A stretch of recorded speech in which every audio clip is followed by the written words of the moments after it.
Would the meeting please come to order? This is the July 8th, 2025 meeting of the Irvine City Council. This is a regular adjourned meeting.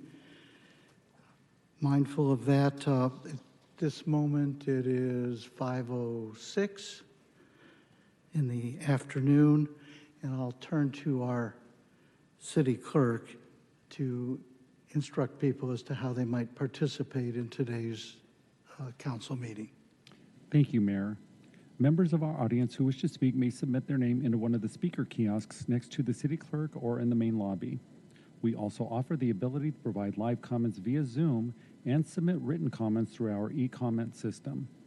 For those who wish to participate virtually, visit zoom.us using any web browser or the Zoom app on smartphones or tablets and enter meeting ID 848-4853-1263.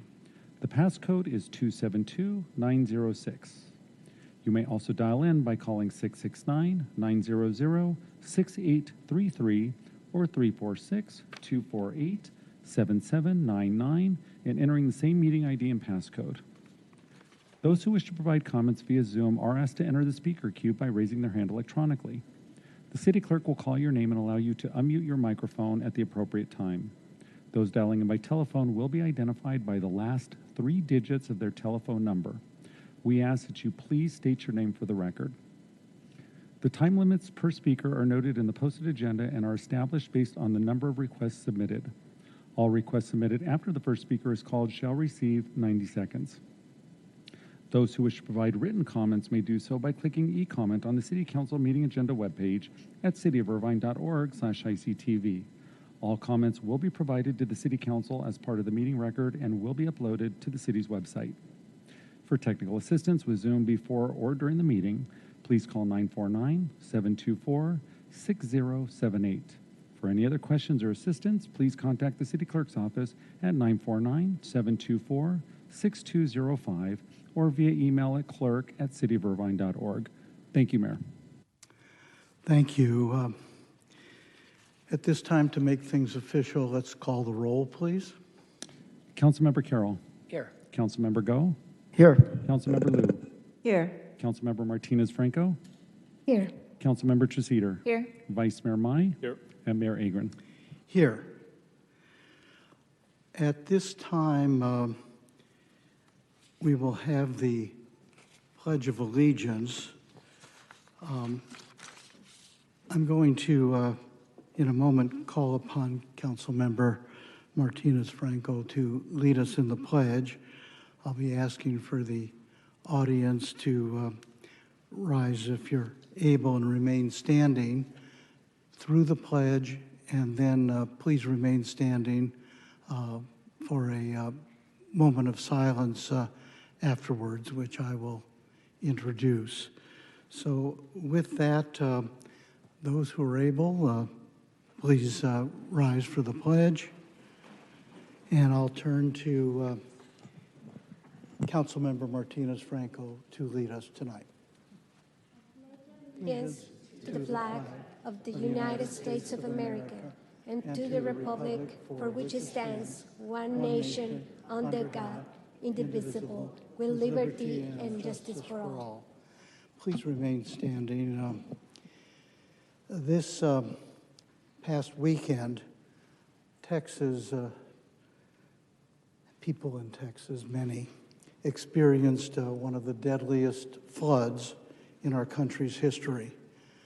More than 100 people have been killed due to the catastrophic flooding, including at least 27 campers and counselors from Camp Mystic. Many more remain missing, and entire communities have been upended from this devastating tragedy. Of course, our hearts are with those who are grieving, those still searching for loved ones, and the communities mourning these unfathomable losses. For anyone who's looking to help, we have a list of trusted organizations accepting donations on our website at irvinegives.org. ADJOURNED.org. Now I'd like to ask you to please join me in a moment of silence in heartfelt recognition of the victims of this heartbreaking event.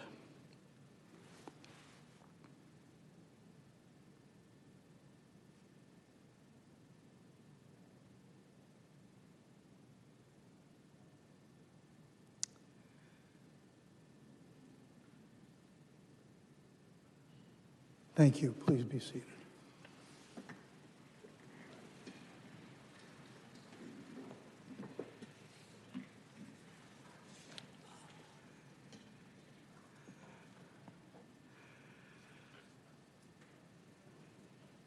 I would like to, at this time, for our invocation this evening, invite forward our musical guest. And at this time, I'd like to invite forward the Young Musicians Guild under the direction of Nash Wu to perform America the Beautiful, and that would be followed by My Country, 'Tis of Thee. The performers this evening are Esther Ahn, Johan Sears, and Nash Wu. Welcome and thank you for joining us tonight. Go right ahead.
Thank you so much for quite literally starting our meeting on such sweet and uplifting notes. We appreciate it. We really do. Wish you all the best in your musical careers as you go forward. Thank you.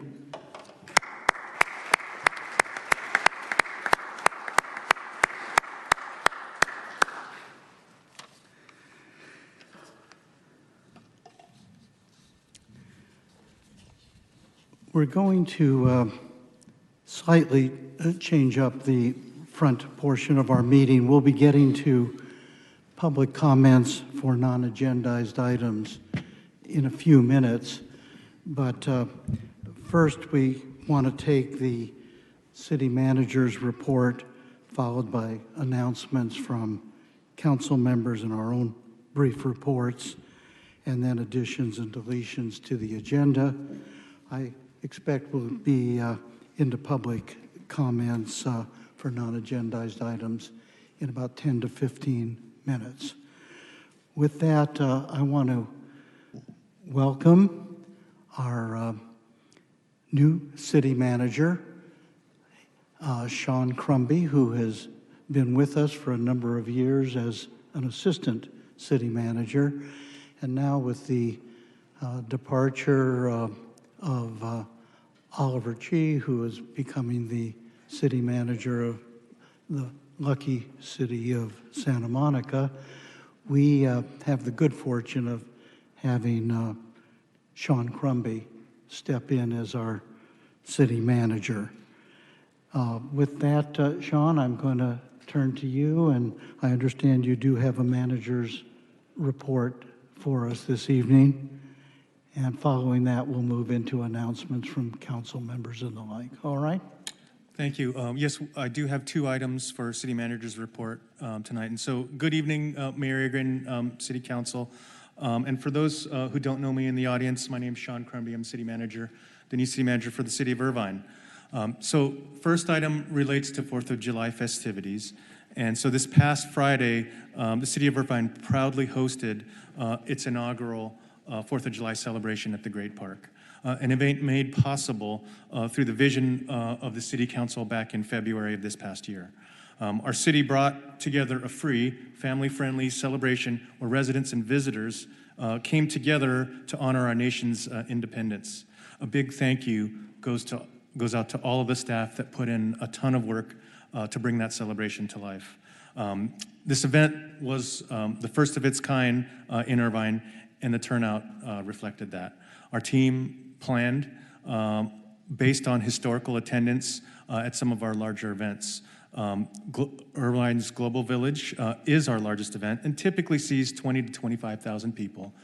In its largest days, it might go slightly higher than that. And so the event was planned by our city staff to meet those numbers.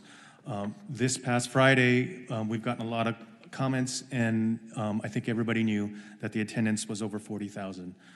Have even heard some estimates go as high as 45,000. We believe that there's a lot of reasons for that. Some of those are really the quality of events that we provide, but there was also regional interest that was amplified partially by cancellation of similar events in nearby cities, Anaheim, Santa Ana, and Orange. Although, as I mentioned, the turnout highlights the great events that we put out, we would recognize that having this many people brought through real-time challenges and impacts. Traffic, congestion, parking limitations, shuttle delays, and vendor shortages, they all occurred on Friday night.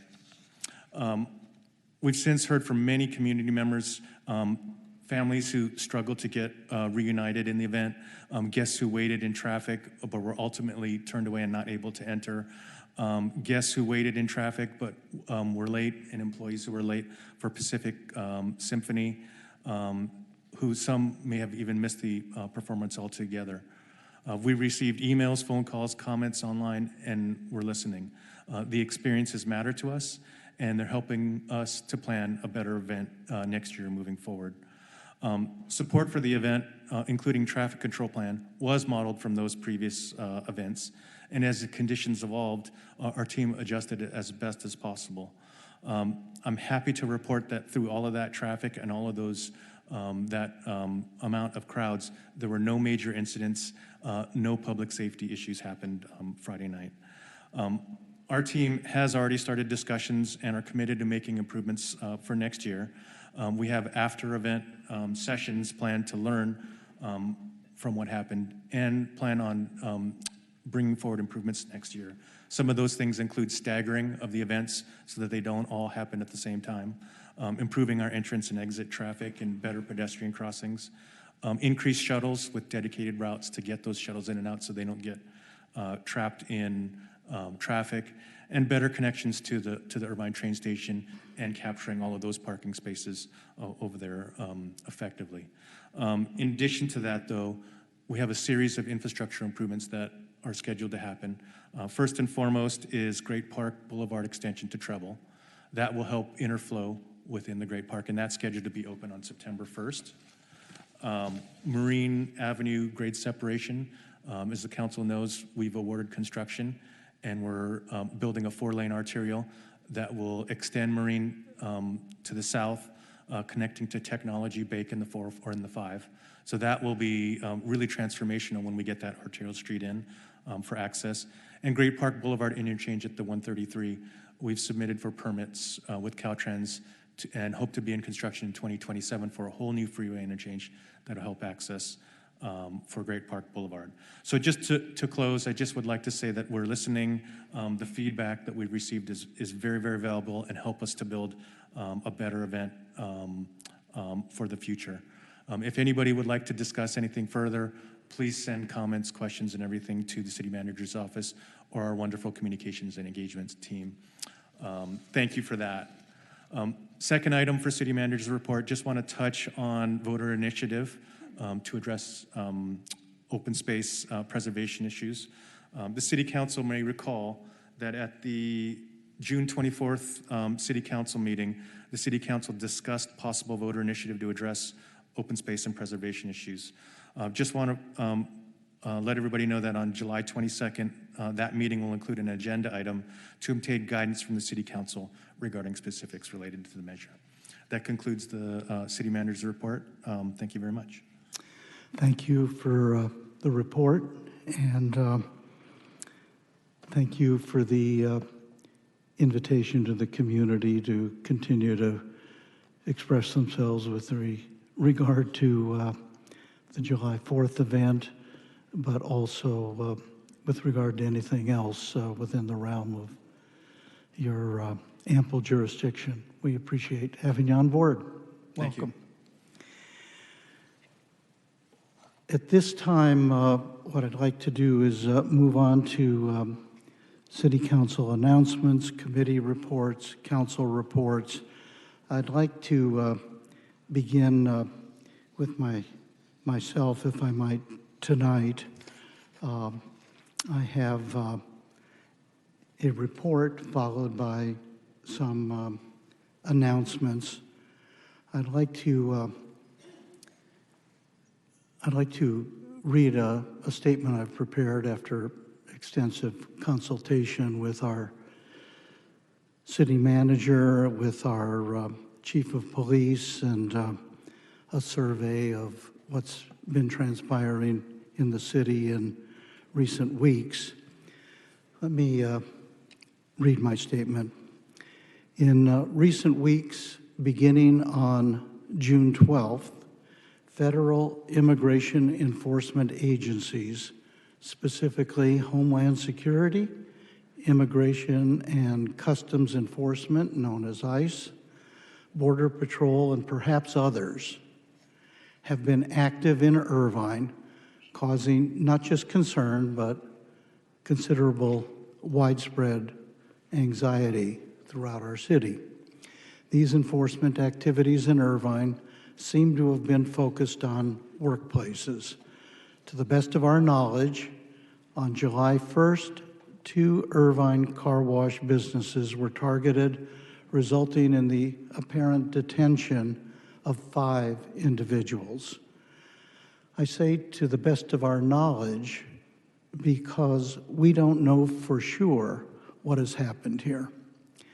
Despite repeated calls to federal agencies, our police department has been unable to confirm who was arrested and whether there were appropriate judicial warrants involved. We don't know who made these arrests. Were they in fact authorized federal agents? Were they contract employees?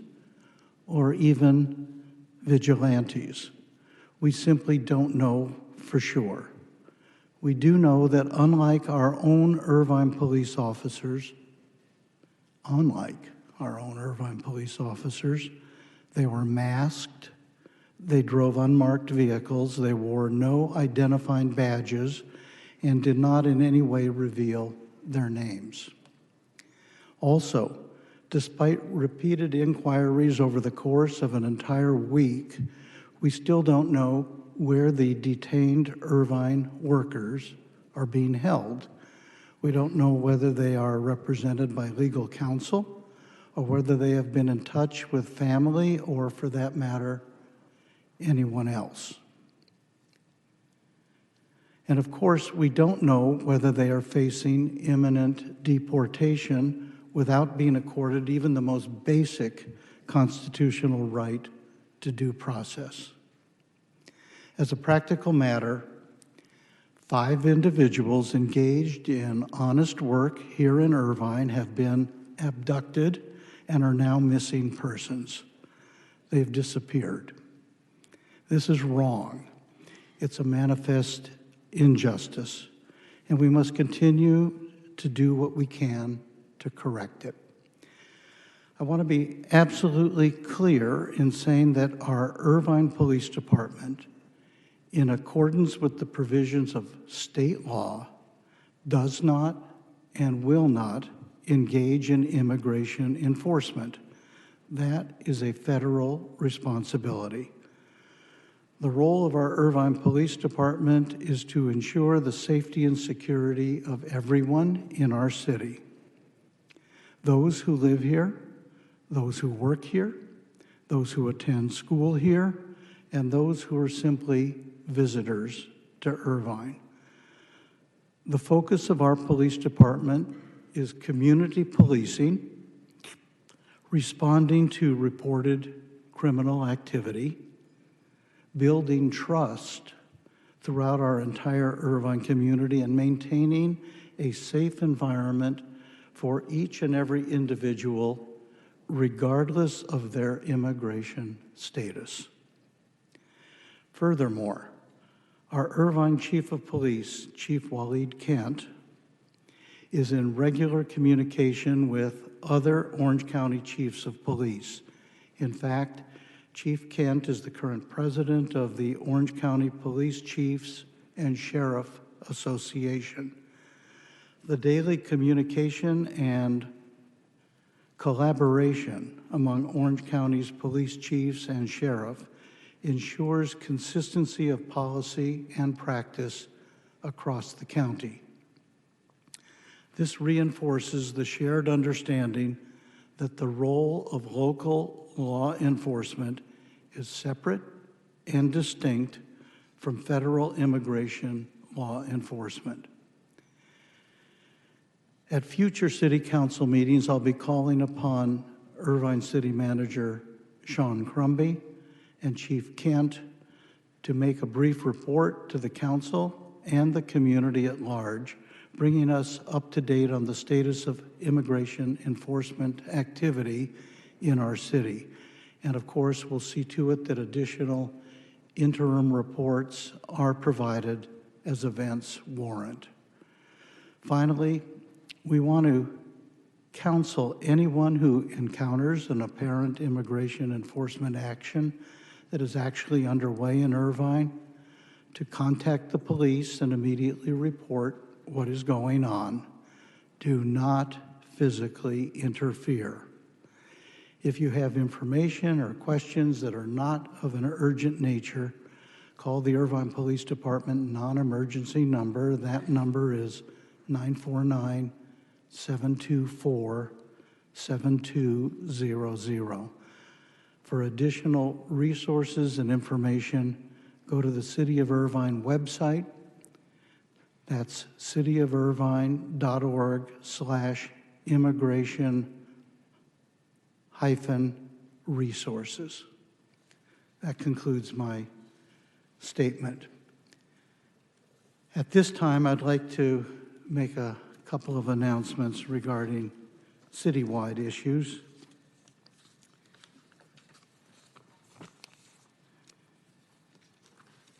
The first regards Park and Recreation Month and the challenge involved in that. July is National Park and Recreation Month, and we are celebrating with an exciting challenge that highlights award-winning amenities across our available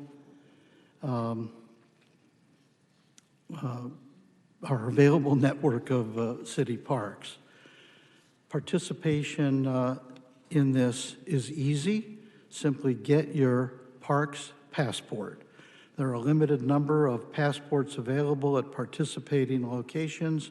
Residents can also download and print their passport by visiting cityofirvine.org/parks, then participate in activities listed in the passport to receive a stamp from city staff through July 31st. Collect 6 stamps to receive a 2025 Park and Recreation Month sticker sheet and 12 stamps for a limited edition water bottle. Seems like a lot of work for a water bottle. Both are available at City Hall while supplies last. For a list of participating locations and more information about the Park and Recreation Month Challenge, visit cityofirvine.org/parks. Next, the City of Irvine is dedicated to fostering a thriving business community. I'm pleased to share that we've recently launched several new initiatives to enhance our support of the business community. We're proud to partner with the Greater Irvine Chamber of Commerce to offer the Business Concierge Program, a new service providing one-on-one support to help businesses get started and to grow in Irvine. To book an appointment and access customized resources, contact Economic Development at cityofirvine.org. We've also revitalized the Economic Development website.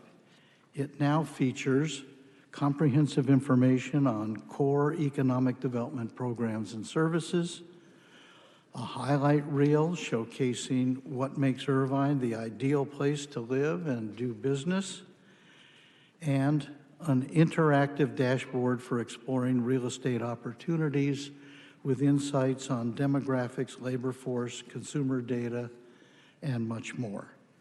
If you'd like to stay up to date on the latest news, updates, and resources from our economic development team, I encourage you to visit cityofirvine.org/economic development and sign up for updates.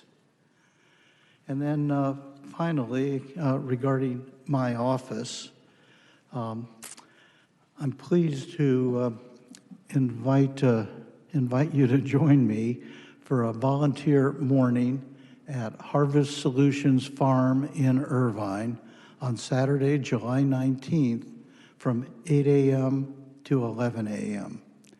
My office is partnering with Second Harvest Food Bank of Orange County, whose Harvest Solutions Farm, a 43-acre farm right here in Irvine, produced nearly 2.1 million pounds of nutritious produce in fiscal year 2024.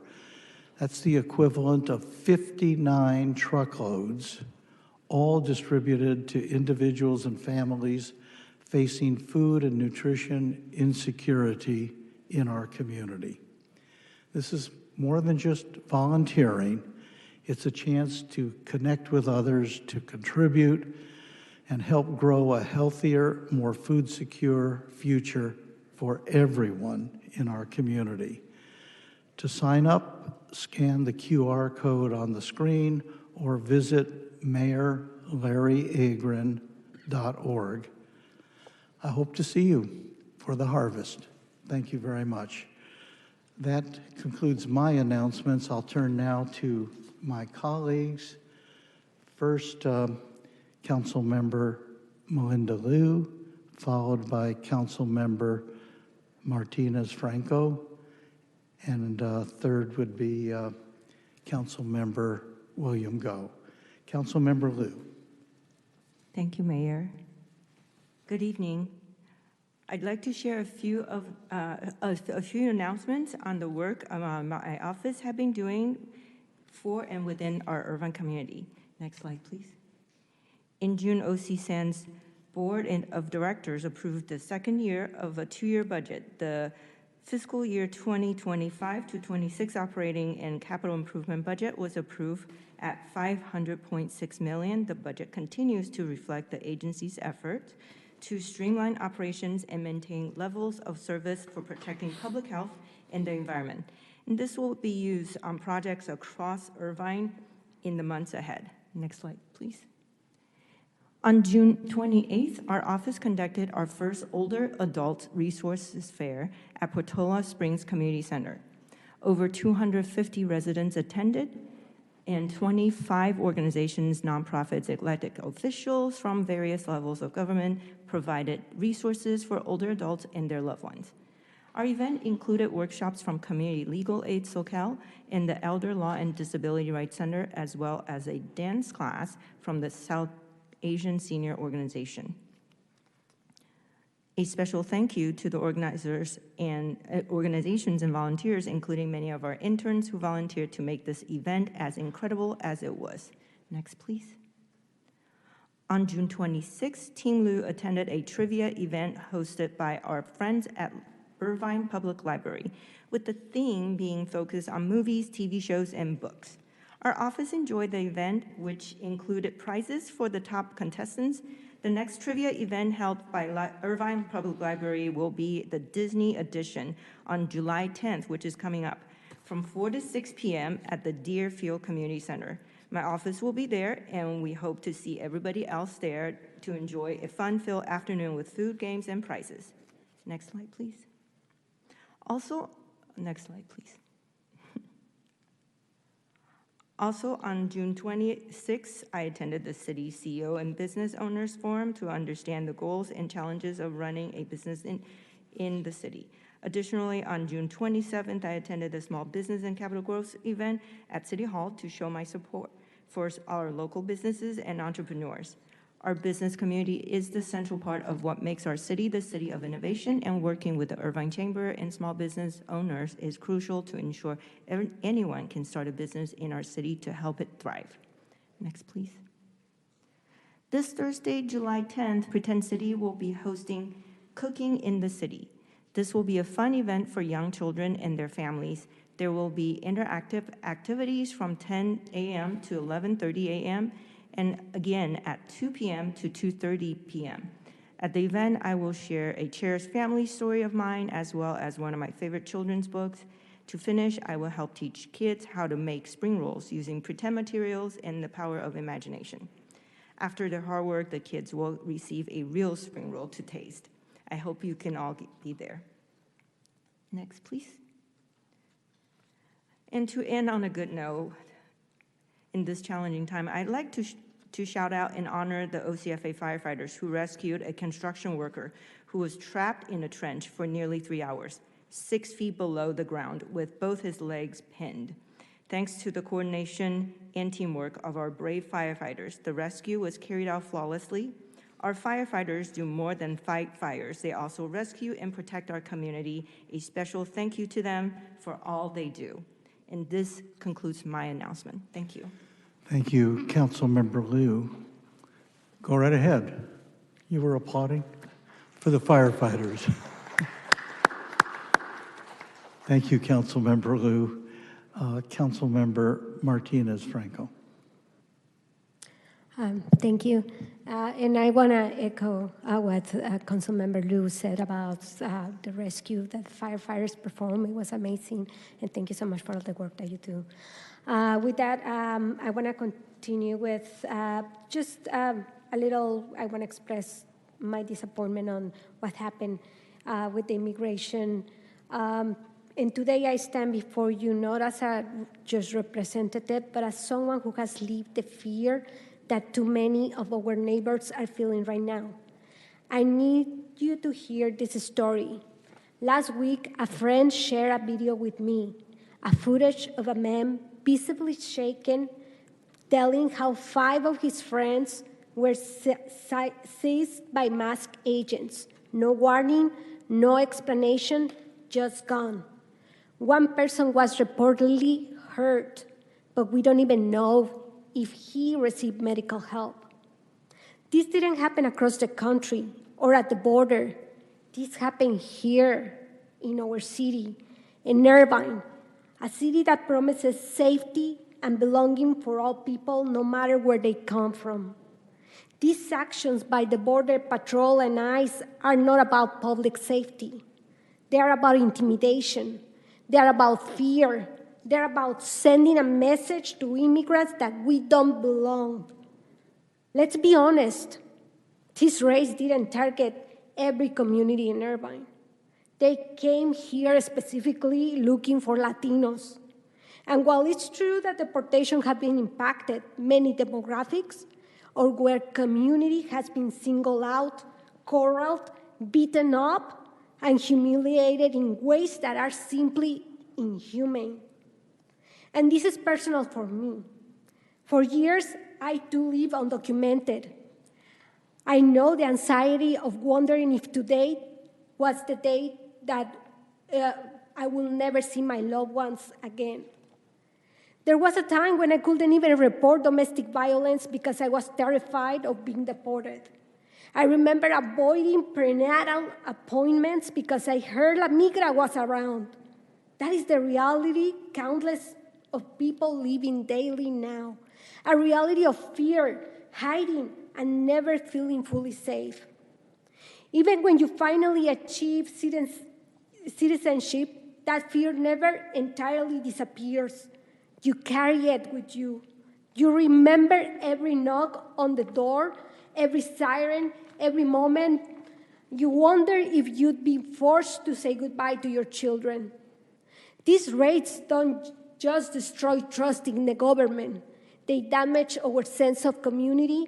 They break the promise of democracy, and they attack the very idea that all people deserve dignity. I want you to know that I will not be silent. I will not look away. I will keep speaking for those who feel like their voices don't count. And today I ask you to join me. Talk to your neighbors, call your elected officials, share your own story. Let's shine a light on what is happening, because injustice thrives in the dark. This is our moment to show what kind of community we really are. Let's stand up, and let's never stop fighting for the humanity and respect every person deserves. Thank you. Thank you. Thank you, Councilmember Martinez-Franco. Councilmember Go, did you withdraw your name? I pushed the button. Ah. Yeah. Okay, I'll call on you at this time. Sorry about that. Councilmember Go. Thank you, Mayor. Good evening, everyone. I'd like to share a couple of board updates. Next slide, please. First update is from SCAG, the Southern California Association of Governments. As the city's representative for SCAG, I'm pleased to share that we have successfully allocated $80 million in REAP 2.0, Regional Early Action Planning funding, to support innovative transportation solutions throughout Southern California. A portion of this funding has been awarded to OCTA to complete a mobility hub pilot concept for operations. This program will implement design and plans for a network of mobility hubs at key locations throughout Orange County, including potential sites here at the Irvine Transportation Center. I'm looking forward to working with OCTA and the City Public Works Department team to implement this concept in our city of Irvine. For OCTA, one of the biggest transportation issues I've heard from our district residents and the citywide, as well as across Orange County, is the traffic bottleneck near Sand Canyon, Marine Way, and the 5 Freeway. This corridor wasn't designed to handle the thousands of people who come to the Great Park every week for concerts, sports, and major events. As the OCTA director, I've been meeting with various board members to advocate for a lasting solution. As Irvine's representative to OCTA, I have made it a priority to work directly with all stakeholders involved to get a plan in motion. I'm optimistic that we will be able to bring forward proposals for a solution to realign Marine Way. Hopefully, staff then can begin work implementing a solution that improves traffic flow and regional access to one of the most visited destinations in Orange County. Next slide, please. Last week, I had the opportunity to represent OCTA in joining the Riverside County Transportation Commission and the California Department of Transportation, Caltrans, for the ribbon-cutting ceremony to celebrate the opening of SR 71 and 91 interchange project. It's been a long-awaited project for traffic from the various counties going into Irvine. The 7191 interchange serves Riverside, Orange County, and San Bernardino counties as a vital gateway for commuters and freight vehicles. Thank you so much. Thank you, Councilmember Go. I now will call on Vice Mayor and Council Member, of course, James Mai. Thank you, Mayor. And I wanted to just mention something that Sean summarized very well of the event of July 4th. I just wanted to speak to that. It was a huge, huge event. Global Village is typically our City of Irvine's signature event, and it brought over, that brings in on an average, I believe, 20,000 to 25,000 attendees. This event, with little news coverage or advertising, brought in over 45,000 individuals. The biggest event in Irvine's history. So I'd first like to applaud the staff on getting it aligned and getting it going in such a short amount of time. And I prepared a statement also. Before I read the statement, though, I wanted to share something with my colleagues and just with the public in general. People came up to me at the event and after event. Of course, there are things that we need to improve upon. But one thing that really stuck out to me is when a number of families came up to me and said to me, thank you to the City of Irvine for doing this. It's our first 4th of July celebration. And I thought to myself, when they told me this, I said, you've been here for a while, why is this your first July? And I asked them, I said, why did it take you so long to celebrate 4th of July? And they said, because Irvine never had one, and we didn't feel comfortable going to other locations. This is something that we don't think about. A lot of people, they feel comfortable in an environment like Irvine, because Irvine is very special. It's diverse, it's open, people can walk safely, and it is a safe place for a lot of people and families.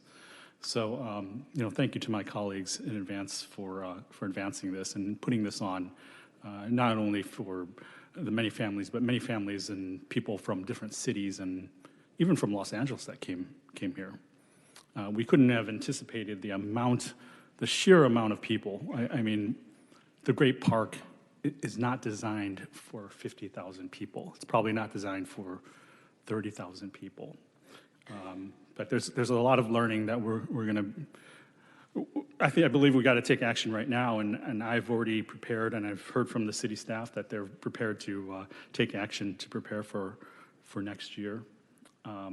I've also made a statement, and we'll be bringing forward a number of actions to remedy some of the problems that we've occurred and bottlenecks that we've occurred, because that's what we do. When we run into problems, we execute on bringing forward solutions, and that's what I intend to do, and I believe that's what the City of Irvine intends to do. I'm going to read this quick statement here. I'll go a little quick here, but it's just going to highlight some of the things here. Last week, Irvine made history. For the first time ever, we hosted our first 4th of July celebration. For over around 45,000 residents and families came together to mark the moment. It was the single largest event in Irvine's history. What began as an idea became a powerful and joyful expression of what makes Irvine special: unity, pride, and community spirit. Seeing the smiles on children's faces, the laughter shared between neighbors and families enjoying every part of the day, from the bike parade to crafts, live music, drone show, and fireworks, was truly incredible. This was more than just an event. It was a moment that brought our city together. It's clear our city is eager for signature events that celebrate unity and connection. I want to thank every resident who took the time to share their feedback before and after the event, whether online, via phone, email, social media. Your voices mattered then, and they matter even more now. I remain committed to listening and taking action.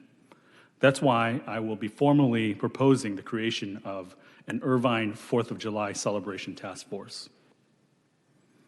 Purpose of the proposed task force is to conduct a comprehensive review of the 2025 event, identifying successes and areas of improvement, solicit and integrate public and stakeholder feedback, coordinate across departments, vendors, and community organizations, strategically plan for the 250th celebration in 2026, develop recommendations to formalize this as a permanent annual tradition. If this is approved, we will begin seeking public representatives to serve on the task force. I'll wrap it up. Go ahead. I believe that residents and leadership work hand in hand, great things happen. With your continued feedback and participation, we'll make the 250th celebration even more impactful and trustworthy of the city and country. Thank you for your support, your ideas, and your trust in what Irvine can accomplish together. Thank you, everyone. Thank you. Thank you. Are there any other announcements or reports? Yes, Councilmember Go, I'll recognize you, and then we'll move on. Yeah, just a quick comment. Great Park is not able to handle 30, 40,000 people right now, yet. I believe in the future we will have infrastructure planning-wise, correct? That's correct. We've got a lot coming, a lot of connection points that I talked about in terms of access to the park and interior. Thank you. That concludes announcements, committee and council reports. At this time, are there any additions or deletions, Mr. City Manager, to the agenda? None at this time. There being no additions or deletions, at this time, we'll recognize public commenters for non-agendized items. This is the segment of our council meeting when individuals can come forward or can participate via Zoom and offer brief comments regarding matters within the jurisdiction of the City Council, but not on our published agenda. Therefore, if you're wishing to speak about an agendized item on the published agenda, this would not be the appropriate time. If, however, you're wishing to speak to a non-agendized item, this would be the appropriate time. And at this time, I'll turn to our city clerk, Mr. Carl Peterson, and ask how many requests we have for public comments on non-agendized items.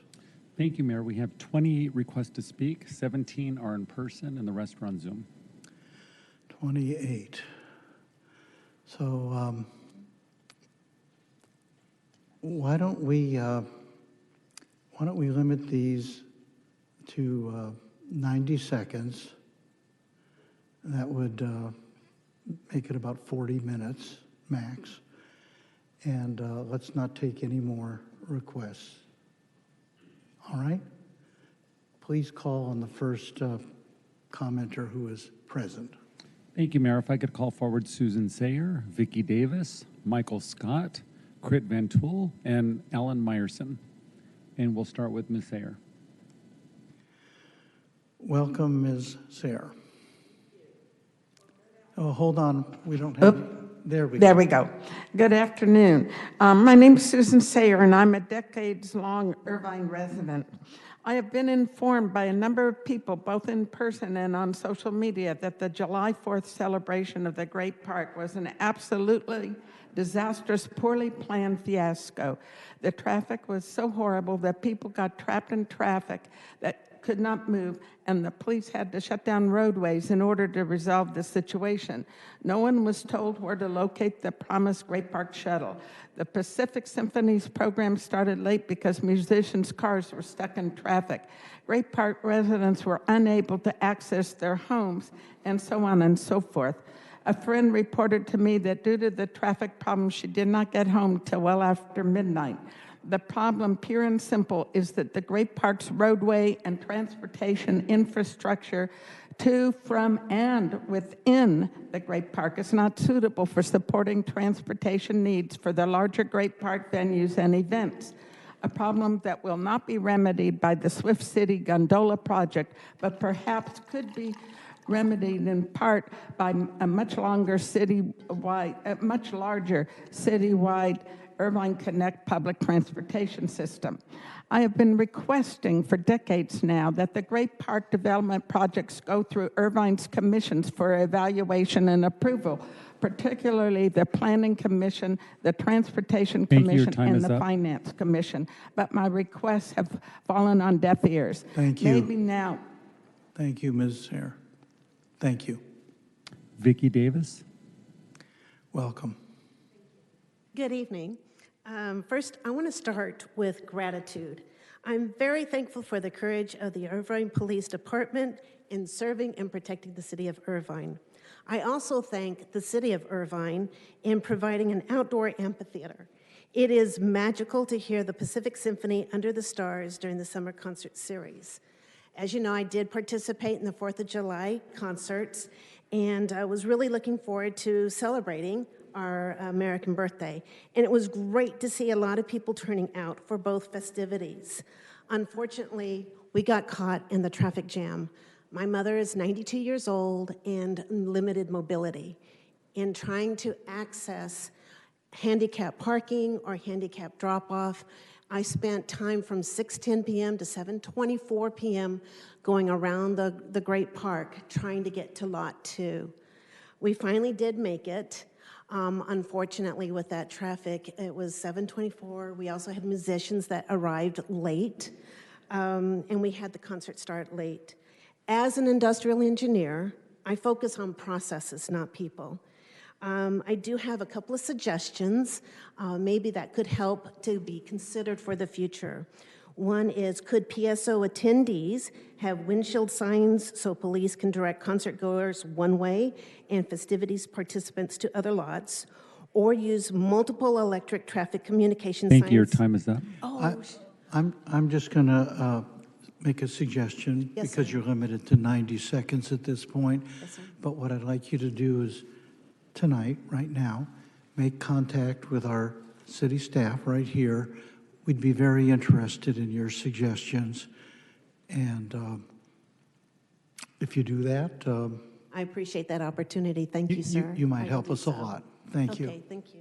Michael Scott. Welcome. Welcome. Thank you, Mayor and council members. My name is Michael Martinez Scott, and about 4 miles that direction is the top academic school in Southern California. It's called Irvine International Academy, and it's a charter school that is 50% in Mandarin instruction. I founded the school and was its first superintendent. I am completely retired, and I'm no longer associated with the school. But you can help your greatest asset. This council has the ability to help them. This third year, it was distinguished as a California Distinguished School. It was also the top academic school of Orange County, and its combined CASP scores placed it as 14th in California. And all of this is while 50% of instruction's in Mandarin. You have two ways to help: the Irvine Challenge Match Grant and the Irvine Educational Partnership. For instance, Irvine receives about $3 million from those funds. Irvine International Academy doesn't receive 3 cents.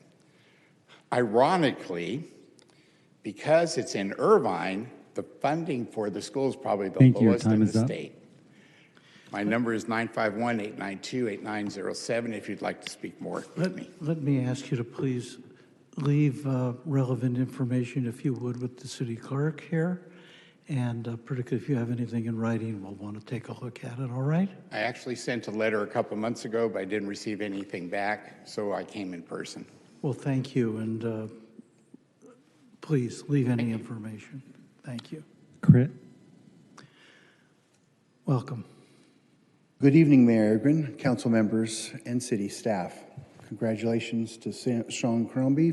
We're happy to have him here and his services. We're going to be meeting soon on the dog parks.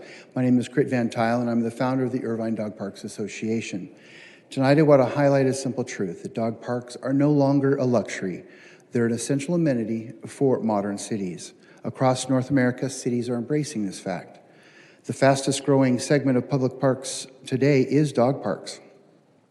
Best practice cities are now aiming for 2 to 3 dog parks per 100,000 residents. Irvine, we're just at 1, and it's 25 years old. We're not keeping pace.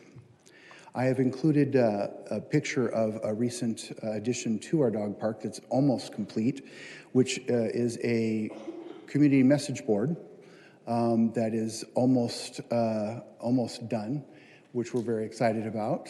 People have been trying to message for years by taping messages to anything that would hold a message. There's some interesting pictures on Google of people doing exactly that. But anyway, so dog parks are low cost, high impact, and they bring real joy to residents. They're also a visible reflection of how well a city listens to the community. That message board being installed shows a real concern for our concerns and the ability to communicate amongst our community. Let's lead. Let's not wait for pressure to build. Let's plan ahead for a growing, diverse, and dog-loving population. Thank you, and I see that it's fully constructed tomorrow, right? Thank you. Alan Meyerson, and if I could also call forward Joanne Slobodian, Heidi, Susie Winokur, Jason Garshfield, and Amber Chi. Welcome. Good evening, council members. Alan Meyerson. I wanted to let you know that at the Senior Center lunch, they're still having a problem getting enough volunteers. When that used to happen, city employees were pulled in from the administrative offices to help out. That's not done anymore. I'm not really sure why that's not done anymore, but it may have something to do with age well. So I just wanted to let you know that they're still having a problem getting enough help from volunteers, and I'm concerned about the stress it puts on the volunteers that are there every day. It's supposed to be fun for them, and a lot of times it's not. The other thing I wanted to say was I was at the temporary amphitheater on June 27th for my first event there for a concert. I wanted to tell you that, in my judgment, PSQ is doing a fantastic job. The concert was fantastic. I love the way that it's laid out. There's park area, there's places with benches with covers, and then there's the seats. It's really a great layout, and I think maybe you guys should look at that for the permanent amphitheater also. Also, I wanted to say to Vice Mayor Mai, I was also at the 4th of July event. I wanted to tell you that I was going to complain, and now I'm not, because 4 days later, you're already addressing it, and I appreciate your response to the people and to the concerns that you've heard about, and I'm looking forward into the future for the staff to find ways of mitigating the issues that arose. I had a great time once I was in there. Thank you. Thank you for your comments.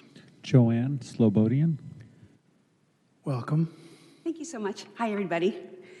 My name is Joanne Slobodian, and I'm a representative of a grassroots organization called Save Irvine Open Space. I'd like to begin by thanking the City Council members that have already been listening to our concerns. Your time is valuable, and we appreciate you very much. Let's be honest. This ballot initiative wouldn't exist if City Attorney Jeff Melching hadn't called Resolution 88-1 advisory, handing the Irvine Company a legal loophole to build on protected land.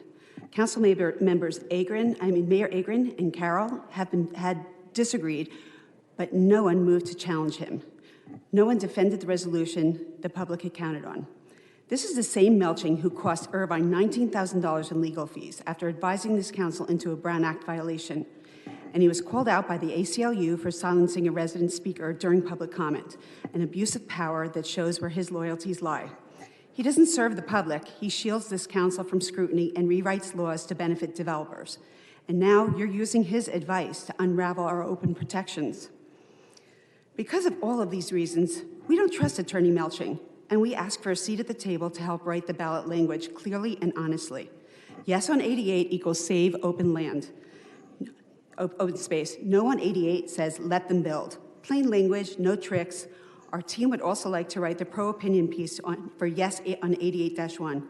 We are organizing, we are watching, making sure this council listens to its residents, not just its developers. Thank you. Your time is up. Thank you. Thank you for your comments. Heidi. Welcome. Thank you, Mayor Agrin and members of the City Council. Okay, I'm an Irvine resident, and I'm speaking today to point out a problem with the Oak Creek Development Plan. Folks who care deeply about affordable housing need to know the proposed deal for 3,100 homes doesn't give you what you're fighting for. The voucher program in this plan is not even close to true long-term affordable housing, and I'm asking you to reject the proposal. Councilwoman Kathleen Tresidder stated it clear and simple. It doesn't create long-term affordable housing. Councilwoman Betty Martinez-Franco nailed it when she said, my worry is that that is not going to be enough because once that program finishes, there's going to be need for more. What are we going to do then? We need to plan for the future, not just for the next 2 years. The Irvine Company wants to offer 1,000 two-year vouchers, but only 200 families can use them at one time. Compare that to the city's rule, which would provide 465 permanent affordable homes or a $52 million fee to build housing elsewhere. The vouchers are going to run out and leave residents right back to where they started. If you support affordable housing, you want homes that last, not temporary discounts. This deal lets the Irvine Company off easy. Thank you. Thank you for your comments. Susie Winokur. Welcome. Hi there. I oppose demolishing and getting rid of Oak Creek Golf Course. Today I played golf and they closed the cafe yesterday. And I just thought, wow, they're pretty confident that this is going to go through. And I just wanted to turn to any of the representatives of the Irvine Company and say, shame on you. It's like they want to cut off one arm, one leg at a time. So again, shame on you. Secondly, my attorney always told me, Susie, wear a white hat. I don't think the Irvine Company owns a white hat. And I also want to say, and pardon the phrase, I hope when the time comes that the City Council can find and grow a pair of golf balls. Thank you. Jason Garfield. Welcome. Thank you. So I'd like to ask the anti-development people, once again, you don't want the development there. Okay, maybe that's a bad idea. Where is it going to be? Because there's going to have to be development somewhere, or else you're just going to be pricing young people like me out of this city. So unless your message to me is to live in an apartment until you're near retirement age, you're going to have to propose some kind of alternative. Now, on the topic of traffic, at the last meeting, I heard a lot of people object to the proposed development plan on the grounds that it would lead to increased traffic in the community. I share these concerns, and I wonder where the anti-traffic activism was a few meetings ago when the council discussed adding LPIs at every intersection in the city to allow pedestrians a 3 to 7 second head start, or last year when the city attorney actually spoke about using a stick to decrease driving in our city to meet state emission standards, including fewer road repairs and parking lots. Now, I understand there are legitimate safety concerns on our streets, and I've spoken about some of these before, But if we're concerned about traffic in this city, there's a lot of improvements that can be made. There are a lot of intersections in this city, some close to where I live, where the sensors don't seem to work. You could be waiting at a red light for 2 or 3 minutes with no cars coming in the opposite direction. So I propose a compromise. We allow the Oak Creek development project to move forward and simultaneously spend some ways finding ways to improve traffic efficiency. And for what it's worth regarding the 4th of July, let's take this as a learning opportunity. Next year is the big one. That's the 250 years. Let's take these mistakes and put our Thank effort you. Your into time that. is up. Thank you for your comments. Next. Amber Chi, and if I could also call forward Max Egg, Umadevi Rao, Jay Bruce, Stephen Sponer, Jimmy Sepulveda, and Lisa. Welcome. Good afternoon, council members. My name is Amber Tree. I'm a student at Northwood High School, and I have Tourette syndrome, a neurological disability that causes uncontrollable sounds and movements called tics. I've grown up in Irvine, but even here, I've experienced a lot of bullying and judgment. People don't see my disability, so they don't understand the struggles I face beneath the surface.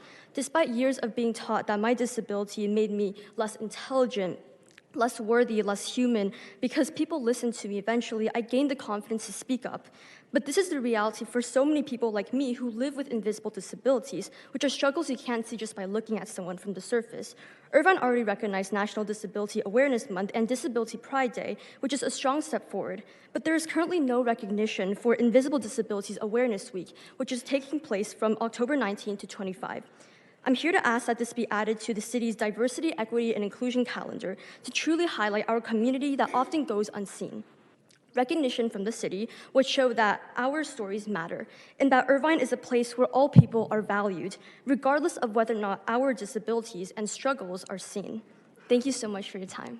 Thank you. And please see the city clerk and his assistants and leave information with us, will you?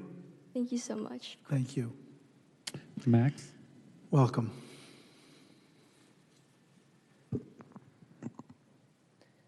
My name is Max, and I live in Orange Tree.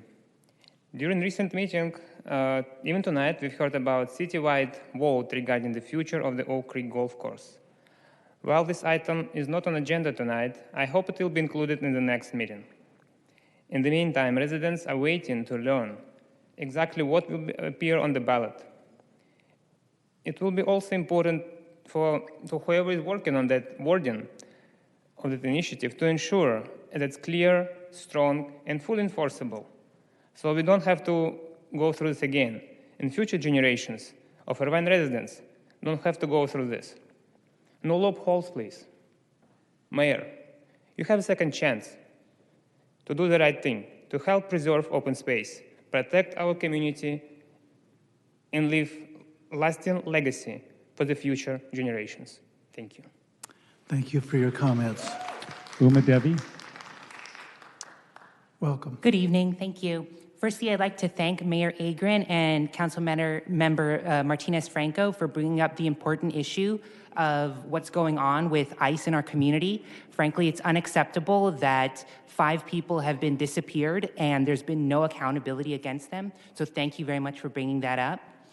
What I would like to mention this evening is that in the past 2 weeks, since we were all here last, if we didn't have OCPA, we would have been charged, all of Irvine, an additional $840,000. I don't think that we want to pay anything extra for electricity. And now that OCPA is cheaper and cleaner than SoCal Edison, I don't see a point for getting ripped off. So please rescind the authority to withdraw from OCPA. Thank you. Thank you for your comments. Jay Bruce? Welcome, Mr. Bruce. Hello, council members. I'm here to talk about July 4th. For the sake of time, I'm just going to say I agree with 100% of what Susan Sayre said. I wanted to highlight more specifically a separate issue. I appreciate the intentions of the July 4th event. I volunteered there, and I thought I noticed, they treated the volunteers well, but they didn't have, this event staff didn't really have good communication, I feel. With the public, they didn't announce the map. They didn't announce the locations where anything would be. So that's not online, that's not announced to the public. The other source of information, of course, is the visitor center. But the visitor center staff weren't told anything either. They were answering questions while they didn't have the information. They didn't know where the fireworks of the drone show would be until an hour before they were actually being launched. Maybe they knew the time, but that ended up being inaccurate too. And they still weren't told why it was being delayed. There was also no senior leader at the visitor center that could have provided that information. It was just the lower level part-time workers.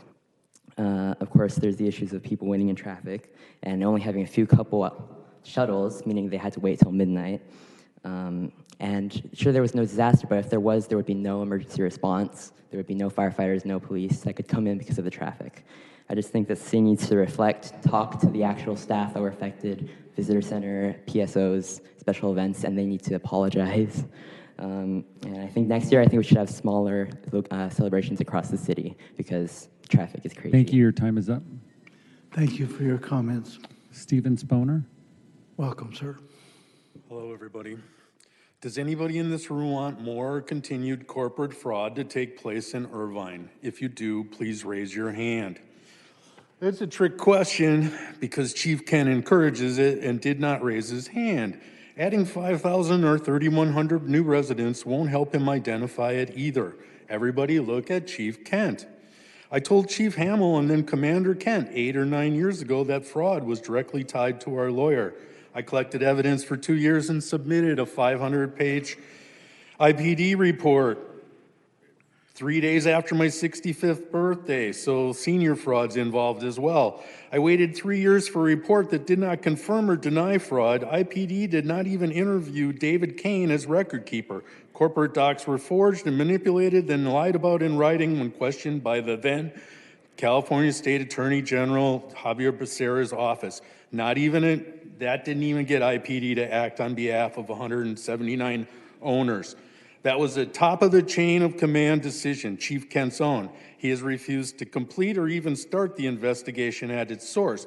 He has refused a private meeting, so I'm here and will continue to speak every 2 weeks till it's investigated and recorded properly. I can't even sell my house to escape the fraud without disclosing it still exists. The losses are real but undisclosed. And vendor damage. I tried to tell Mayor Agron in private about Chief Kent. You promised me a call back within 24 hours. That was 6 weeks ago. Mayor, the 2 best years out of my last 25 in Irvine were working with your wife, Mrs. Agron, helping decide what's best for Irvine's children, youth, and families. Thank you, sir. Collecting accolades while selectively enforcing corporate fraud against his buddies should stop today. Your time is up, sir. Thank you. Citizens of Irvine makes Irvine a safer city, not a corrupt police force. Sir? Police force. Your time is Police up. force. Thank you. As a senior and a disabled vet, I wouldn't expect obstruction from the IPD. I'm reporting it because that's just what I happen to get. And so. Thank you for your comments. Jimmy Sepulveda. Welcome, sir. Good evening, Mayor, Vice Mayor, council members, and Irvine's finest. My name is Jimmy Sepulveda, born and raised here in Orange County, 8-year resident of Irvine. I was born of Mexican immigrant parents, legal immigrant parents, lawful citizens, so much that if you cut them, they'd bleed red, white, and blue. There are several law enforcement officers in my family, including my father-in-law, who stopped the B of A North Hollywood shootout. This goes to say there's a lot of, that goes to say that my family backs the blue. Also, my daughter's godfather is an immigration officer. This brings me to the vulgar, disgusting, and inappropriate shirt that Councilmember Betty is wearing. It says in Spanish, it reads, "Chinga la migra," which translates to, and pardon my French, "fuck the Border Patrol." I totally understand free speech, but isn't there a dress code or a ban of vulgarity within the council? If not, there should be. If I came in here with the shirt in English with roughly the same words, I would be escorted out by Irvine's finest. So, in conclusion, I would say, Betty, what is your problem? When you say you were afraid of being deported at different times, were you legal at that time? If you were legal, you had nothing to worry about. And I totally am behind the blue. our federal agents who come in here and taking care of Thank you. our, Your time is our up. city. Thank you. Thank you, sir, for your comments. Lisa? Welcome. Hi, good evening. My name is Lisa Bondarchuk. I'm a student majoring in urban and regional planning. I'm also climate activism. First and foremost, thank you, Councilmember Kathleen Traceder, Melinda Liu, and Councilmember Betty Martinez-Franco for advocating your voice about the vulnerable communities that are here targeted by the ICE raids, because my work has been unfortunately struggling with that, and I'm really grateful that you guys are here to advocate for that from what I've seen you guys post about. But I'm going to state a couple other concerns.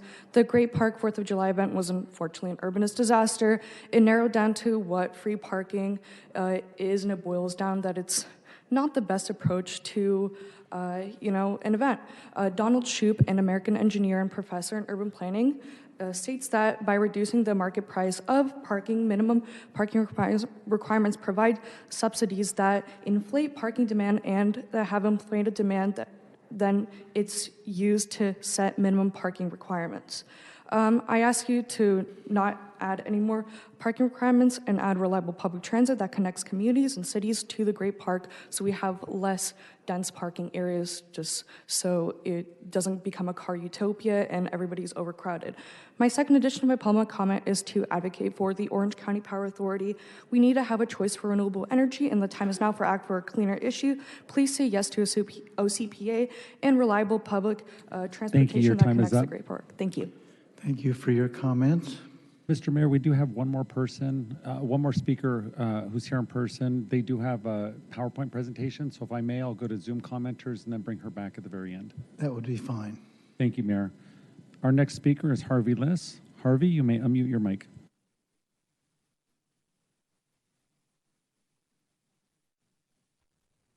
Hi, I'm Harvey Liss, a resident of Irvine since 1976. According to the mayor's report, a little earlier, 5 people, I assume with brown skins or Latino-looking features, were kidnapped in broad daylight, now in Irvine, by racist thugs, maybe vigilantes, as the mayor mentioned, wearing masks with no identification and wearing street clothes. I hope their vehicles were videoed so they can be traced. If that happens again in Irvine, and the police are called, as the mayor instructed us to do, will the police arrest the kidnappers? It seems crazy that I'm even asking the question. Thank you. Our next speaker is Sid Mehta. Sid, you may unmute your mic. Hi, my name is Siddharth Mehta. I am a Seal Beach resident. I couldn't come in person today due to a doctor's appointment, but I want to talk about my support for Orange County Power Authority since I do live in an Edison neighborhood. I just want to go over my SoCal electric bill. So before 2022, I used to have a flat rate charged into my consumption of kilowatts. That changed into a time of use in 2022, where I started paying $175 in total cost. That jumped up to $521 in 2024, and it was only going down because I installed 13 solar panels, all costing $13,000, plus an additional battery that costed an additional $13K. And I did not get any subsidies from SoCal Edison because of that. I'm hoping that if I enrolled in Orange County Power Authority, that I would be able to pay off those subsidies. So I'm hoping that Irvine does not hold OCPA hostage and that they actually do something so Stanton can actually have a vote on OCPA and that Costa Mesa can have a vote on OCPA and hopefully Seal Beach can have a vote on OCPA. Please Thank you. Your make a time is up. decision sooner or later. Thank you. Our next speaker is Eric Nishanian. Mr. Nishanian, you may unmute your mic. Thank you very much, council members, Mayor Agrin. If you can recall back in February when student Ty James Mai brought up the 4th of July fireworks show, I informed you that it had not gone through committees like the planning committee, and Don Giller indicated that it did not go through finance committee. and that it was being rushed. The city paid $250,000, and it's still not the most well-attended event in Irvine. That would be either Lollapalooza 1 or maybe April 29th, 1989, when the Grateful Dead fans that couldn't get tickets and were shut out of the show promptly parked on the freeway because they couldn't get in, also because of traffic situations, and then started climbing the fences. So the city basically paid $250,000 to replicate an event that stopped tailgating in Orange County. That was the Grateful Dead concert, that last show. Larry, you recall that. None of the other clowns on the committee, on the council recall that. William Go, you should be saying something for your district.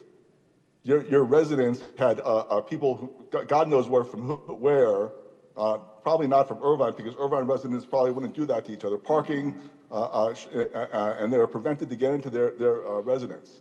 On top of it, our partners, our paid partners, our community partners like Pacific Symphony, their show got interfered with. Their patrons either were, there was an obstacle that got them, that delayed their entry or prevented their entry. Why would anybody Thank you. Your time is up. Our next speaker is James. James, you may unmute your mic. Good evening, members of the council. I want to talk about what happened at July 4th. Great Park hosted a July 4th celebration, and traffic was backed up for an hour to the point the orchestra was delayed because the members had not arrived. Over 100 people were waiting for a shuttle bus. As the city told them to park at the station and wait for the bus, they had to wait half an hour, and the bus only has 20 seats, and then took another 40 minutes because it was stuck in traffic. This happened because we designed Great Park only for cars and parking and not how to handle large volumes. What's the solution? It's quite simple. Reduce waits by running the shuttle buses more often, use larger buses to hold more people, and use bus lanes so the buses don't get stuck in traffic. And fund the iConnect Great Park line. Park once is not a good concept. Let's have less people go in cars whenever possible. Thank you. Our next speaker is Casey Gallagher. Casey, you may unmute your mic. Good evening. My name is Casey Gallagher. I'm here to encourage the council to rescind the city manager's authority to submit the letter of intent to withdraw from OCPA. The recent passage of Trump's One Big Beautiful Bill Act threatens the sale of our public lands, weakens environmental and public health protections, and puts polluters above the law. Within this context, it is now more important than ever to take action on climate at the local level. As it has been said time and time again in these meetings, investing in community choice energy initiatives is one of the easiest ways to achieve meaningful progress for climate at the local level. This is low-hanging fruit, and it would be refreshing to see this council extend their arms to pick it. Quite frankly, it has been frustrating to see cities such as Stanton and Costa Mesa hold off on expanding energy choice to their cities because of this council's indecision on OCPA. Both Stanton and Costa Mesa have significant low-income populations and communities of color that would benefit from energy choice, lower rates, and community programs. They should be able to have that choice, which is ultimately what this conversation is about. In this chaotic moment in our nation's history, let's advocate for at least one step toward progress. Essential government programs are being slashed, our community is being kidnapped by ICE, and the federal government just built a concentration camp on a threatened ecosystem. When it seems like things can't get worse, can just one thing get better? I advocate that you help us take a step in the right direction by rescinding the city manager's authority to submit a letter of intent to withdraw from OCPA. Our climate needs your help. Please answer the call. Thank you for your time. Our next speaker is Ankur.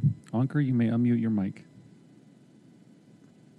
Hi, I'm Ankur Parikh, and I'm a student at Woodbridge High School.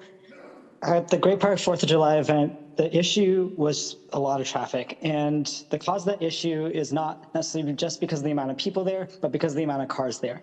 Great Park and the idea that it needs to be, as James had just said, as it needs to be a park once event area, park once park is not the right answer because that still brings all the cars into the park.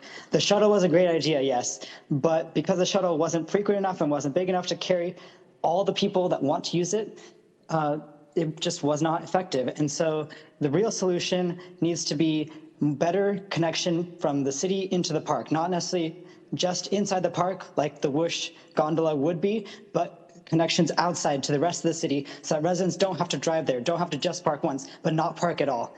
so that we can reduce traffic and improve transportation connectivity to the Great Park and so the priority doesn't need to be on the WUSH system, but on Irvine Connect and other systems to connect to the residents outside the park to get to the park without having to drive. Thank you. Our next speaker is Don Geller. Mr. Geller, you may unmute your mic. Hi, good evening, Mayor and Council members. Don Geller here. I'm Chair of the Finance Commission, but I'm just speaking for myself tonight. My wife and I enjoyed the festivities at the Great Park on the 4th, even though it did take a while navigating the traffic and finding a place to park. Well, I have two ideas to mitigate some of the congestion for next year. First, let's consider charging for parking. This will both raise money to offset the cost of the event, including bringing in more traffic cops. But even more important, it will influence people to take alternative forms of transportation to the event. Which brings me to the second suggestion. Let's dedicate a separate lane of traffic for shuttles, buses, and emergency vehicles to get into and out of the venue, and provide plenty of off-site parking so that all the people from around Irvine, as well as all of Orange County, can enjoy Irvine hospitality and the festivities without being turned away. The park is currently under construction, which did not provide for all the parking that was necessary, which is why I advocated for waiting until next year for this inaugural event at the February meeting. At this point, we'll have a year to plan for the next one, and I'm sure we'll learn a lot from what occurred this year to make the next one a fantastic 250th birthday celebration. Thank you, and good evening. Our next speaker is telephone number 347. 347, you may unmute your mic. Yes, this is Dee Fox. I have to question our Irvine representatives who sit on the board of the Orange County Power Authority. At the last meeting, a public commenter came before you and stated that at a Cal CCA meeting a few months back, Vice Mayor James Mai said that the OCPA is saving Irvine ratepayers millions of dollars a year on their utility bill. However, in 2023 to 2024, Irvine ratepayers enrolled in the 100% renewable plan paid approximately $20 million more than had they opted out and remained with Southern California Edison, and for exactly the same mix of energy. OCPA's budget report has left the type of energy purchase blank, so how can we even verify the emissions content? What happened to the promise of the OCPA giving us transparency, or we will pull out? It seems our Irvine representatives have OD'd on the Mosca Kool-Aid. I voted for you, Vice Mayor Mai, and I am deeply disappointed. Promises made, promises broken, and we don't forget. And please have Councilmember Franco remove her shirt, put it on inside out. That is so disrespectful to have a fuck you t-shirt while she's sitting on the dais. Thank you. Our next speaker is Tomas Castro. Tomas, you may unmute your mic. Good evening, council members. I want to start off by thanking Councilmember Martinez Franco for your strong solidarity with the Latino community in Irvine. My family is from Brazil. Both of my parents still speak with accents. And this year, on the 4th of July, we contemplated the contradiction of celebrating a country that is currently deporting people like us. Now more than ever, it's important that the city show its aggressive support for immigrant communities that compose this city. So chinga la migra, foda-se ICE, let's get ICE out of OC. Of course, I'd also like to continue to advocate for our continued participation in OCPA. With the recent passage of the Big Ugly Bill at the federal level, local action on climate and affordability is now more important than ever. Our regional CCE program is the best possible pathway to energy choice and affordability for Irvine homes and businesses. So please rescind the letter of withdrawal and let's stay in OCPA. Thank you. Our next speaker is Mason Buck. Mason, you may unmute your mic. Thank you. I'm speaking today about what happened over the 4th of July. I urge the council when examining what needs to be done for the future of the park and the future of these events to look back at the Great Park Framework Plan, specifically connecting the sectors. Pedestrian, bicycle, scooter, and vehicular routes have to be carefully planned, and I urge the council to consider especially dedicated bus lanes for the Great Park area, as well as creating a solid transit connection to the Irvine Transit Center so that the greater region can also experience good events in a well-planned park that can hopefully become the crown jewel of Orange County. Thank you. And our last speaker is On Vo.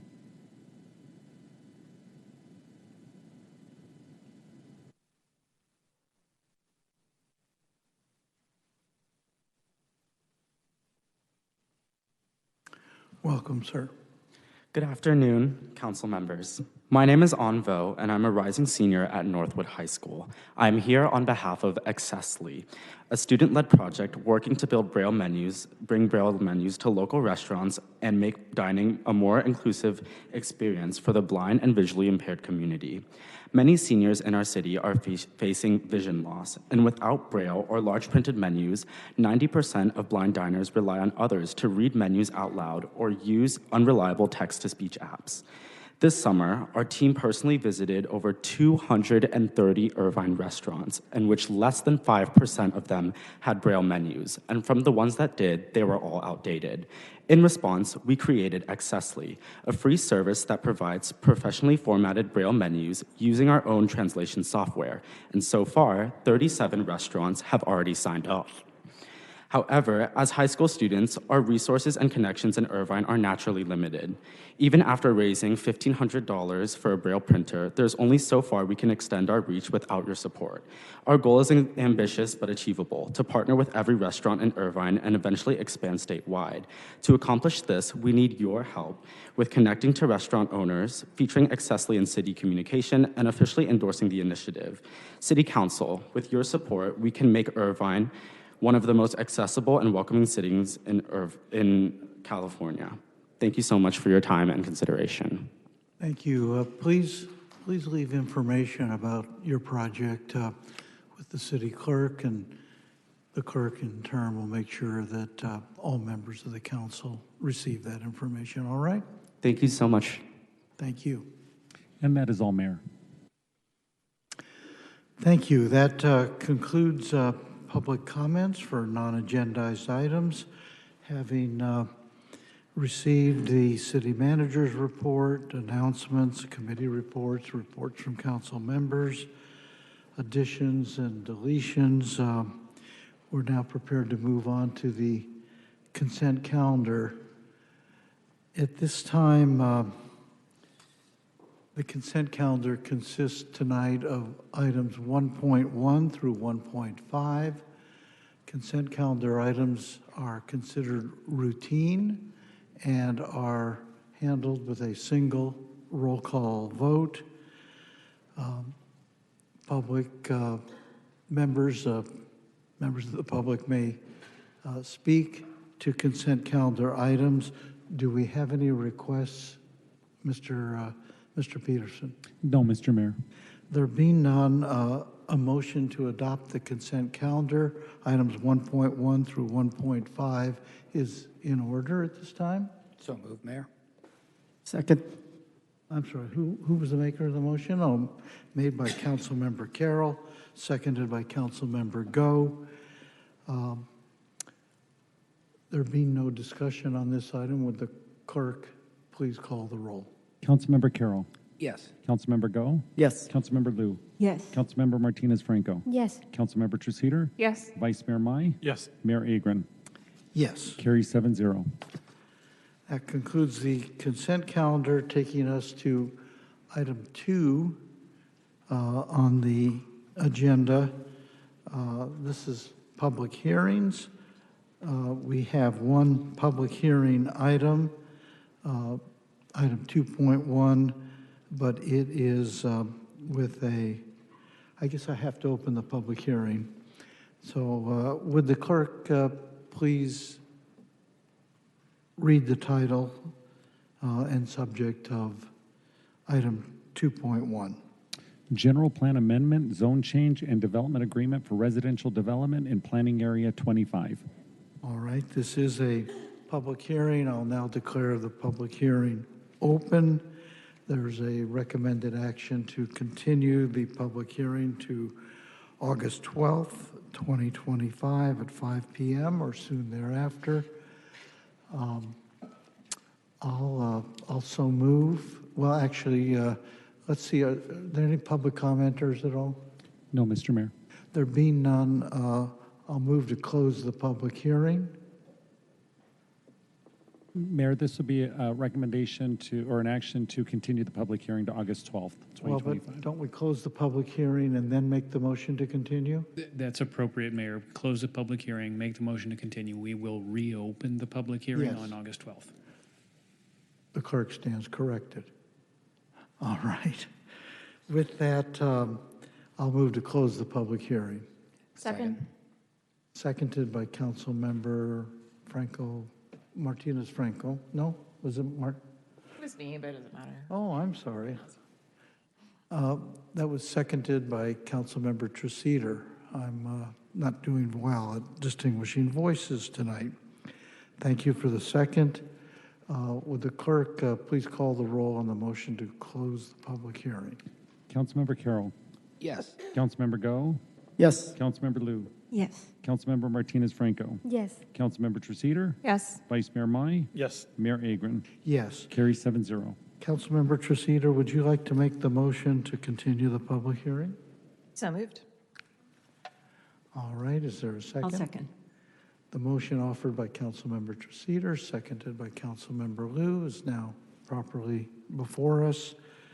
This will be a motion to continue the public hearing to August 12th, 2025. Would the clerk please call the roll? Councilmember Carroll. Yes. Councilmember Go. Yes. Councilmember Lou. Yes. Councilmember Martinez Franco. Yes. Councilmember Treceder. Yes. Vice Mayor Mai. Yes. Mayor Agron. Yes. Carrie 7-0. We'll see the item on August 12th. Thank you. With that, we move to the balance of council business, item 3 on your printed agenda. Item 3.1, would the clerk please identify this item by subject? Consideration of a request by Vice Mayor Mai to discuss an anti-bullying initiative. With that, we'll turn to Councilmember Mai. Do we have citizens who wish to be heard under this item? We do, Mayor. We have 4 requests to speak. All right. Why don't we turn to Councilmember Mai to introduce the matter, then we'll take public comment, and then we'll return to the dais again. Councilmember and Vice Mayor Mai, the floor is yours. Yes, thank you, Mayor. I wanted to briefly describe this before reading my memo here. Bully is a rampant issue here in California. Statistics show from studies 50% of children in schools have been bullied at one point or another in their lives. In Orange County, 1 out of 7 individuals, school children, have been bullied, 1 out of 7. The proposal I have tonight is to augment what we have, put it all together. I believe we need to take a clear stance on this issue, where to go, what to do, what needs to be done. We are told to trust the system. There are systems in place, but accessing them is an issue.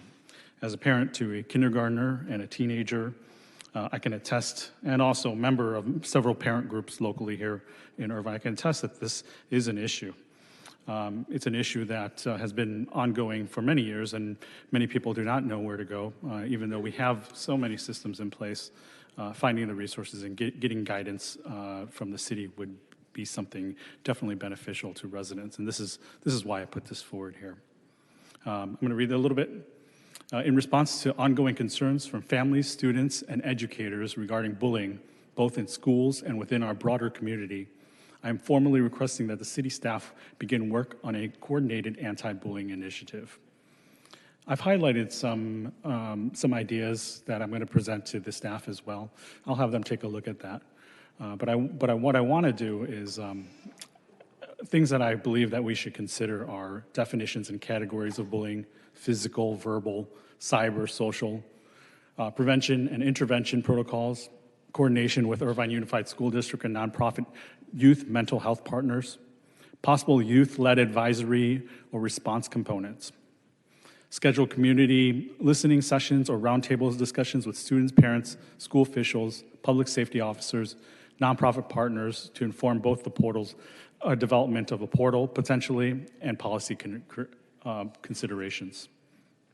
The purpose of this, it's an effort to intend to empower families and youth, create greater awareness, and provide practical resources in navigating difficult and sometimes dangerous situations. By leading on this issue, we affirm our city's commitment to being a safe, nurturing environment for every child, online, in school, and in public. With that, I want to motion. My motion is I move that the City Council. Carl, did you want to distribute those? Are we going to take public comment before I do a motion?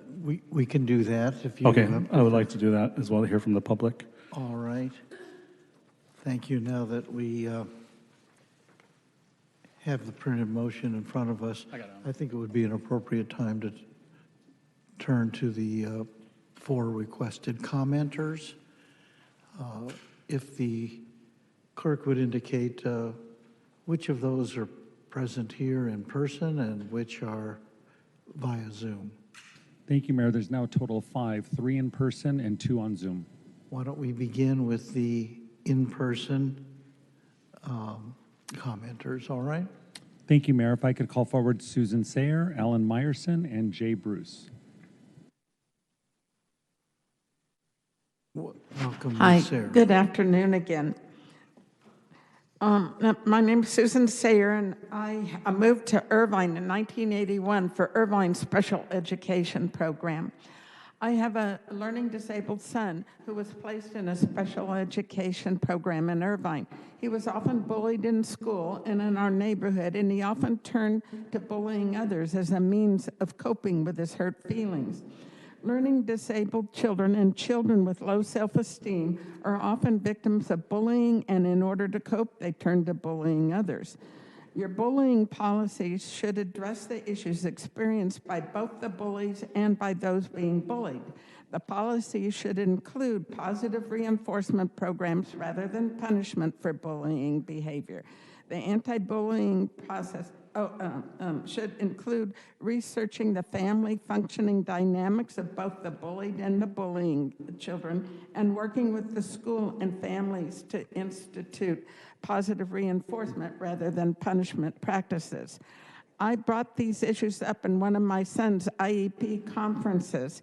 The school district placed him in Mardan, a private special education school, and also hooked him up with Orange County Children's Mental Health, which provided him with various programs, which included individual therapy, family therapy, and parental support groups. The goal was to understand the individual child and their family functioning issues. We learned to replace punishment with positive reinforcement practices. The family dynamics improved, and the children learned how to develop positive relationships with other children. Thank you. Thank you for your comments. Alan Meyerson. Welcome, Mr. Meyerson. Good afternoon, Alan Meyerson, council members. I'm going to disagree with Susan. I'm 74 and I was bullied in grammar school. I was bullied in junior high. I was bullied in high school, probably because I was small and I was shorter than everybody else. What did the schools do about it? Absolutely nothing.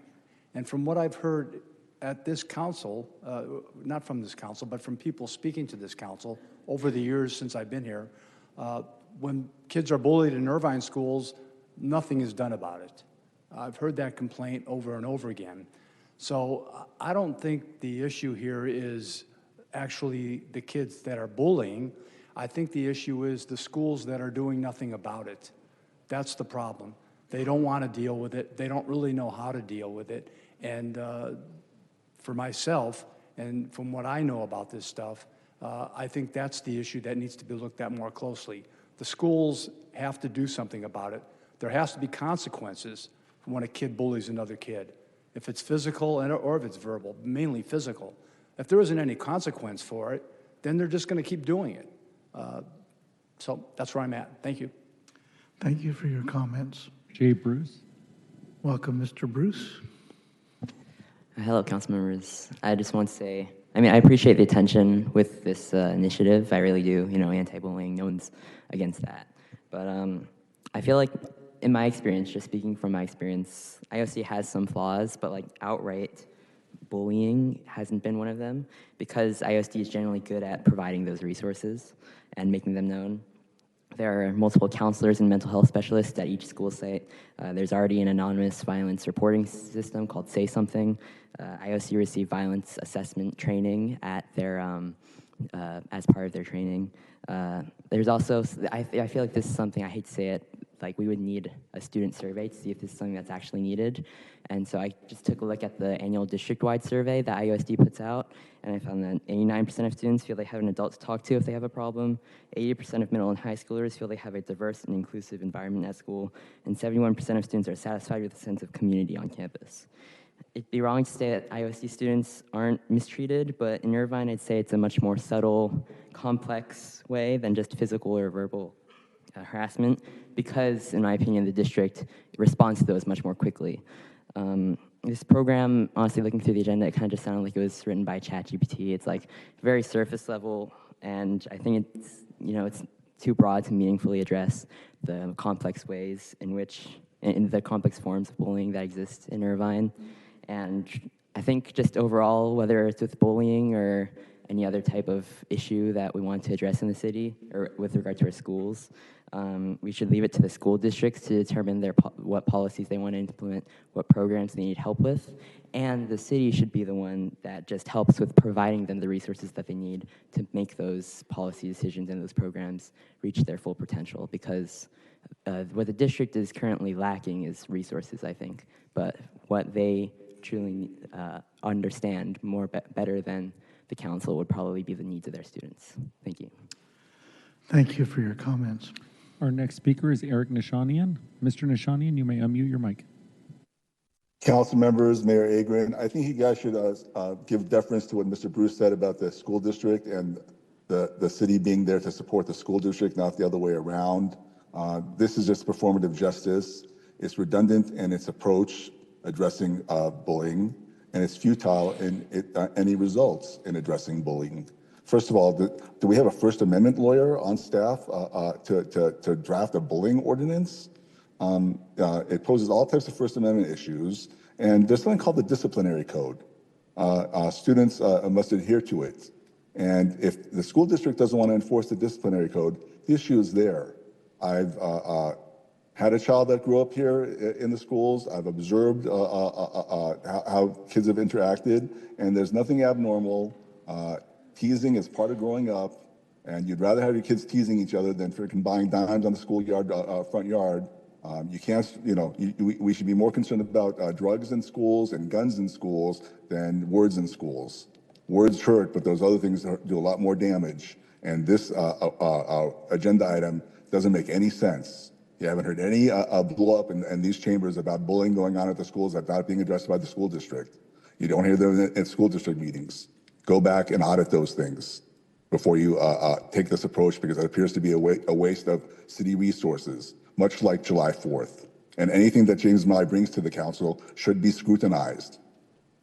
Thank you. Our next speaker is telephone number 347. 347, you may unmute your mic. Yes, this is Dee Fox. I agree with the last two callers and Alan Meyerson. Bringing this to the forefront can sometimes backfire, like when too much emphasis is placed on race. This seems like a feel-good initiative and will seek to call people out for petty things. It's up to the teachers to make sure it stays out of schools and parents to bring up respectable kids. You know, I don't think that we should be, in fact, your memo even states that you receive concerns from families. Isn't that where the teaching begins? I mean, it begins with the parents, and it begins at home. I mean, who are we to tell, to do things to have kids stop bullying? I mean, if the schools see it happening, they need to reprimand them. The kids need to be reprimanded. So anyways, that's all I got to say. Thank you. Bye. And that is all, Mayor. Thank you.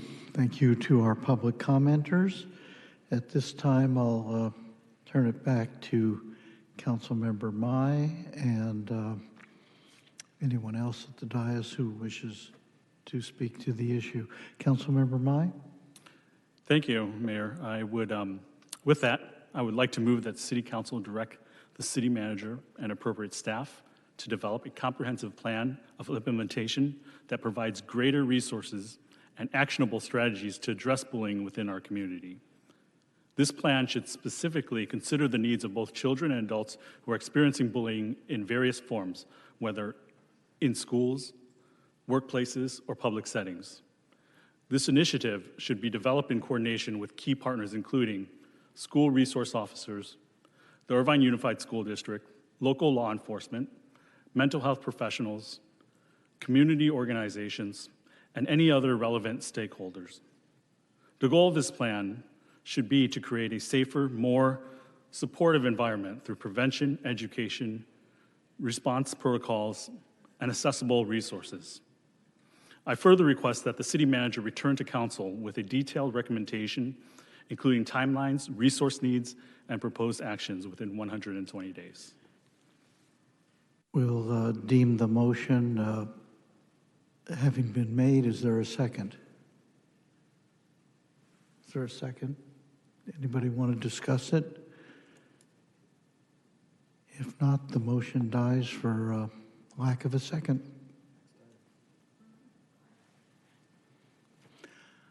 I think we're done with this item. I'd like to speak to it if that's possible, this item. Okay, may I suggest that for discussion purposes, then you second the motion? I'll second the motion. All right. The motion has been seconded by Councilmember Martinez Franco. The motion now before us allows for discussion. At this time, Councilmember Treseder, followed by Councilmember Liu. Yeah, thank you. I really appreciate the Vice Mayor for bringing this forward.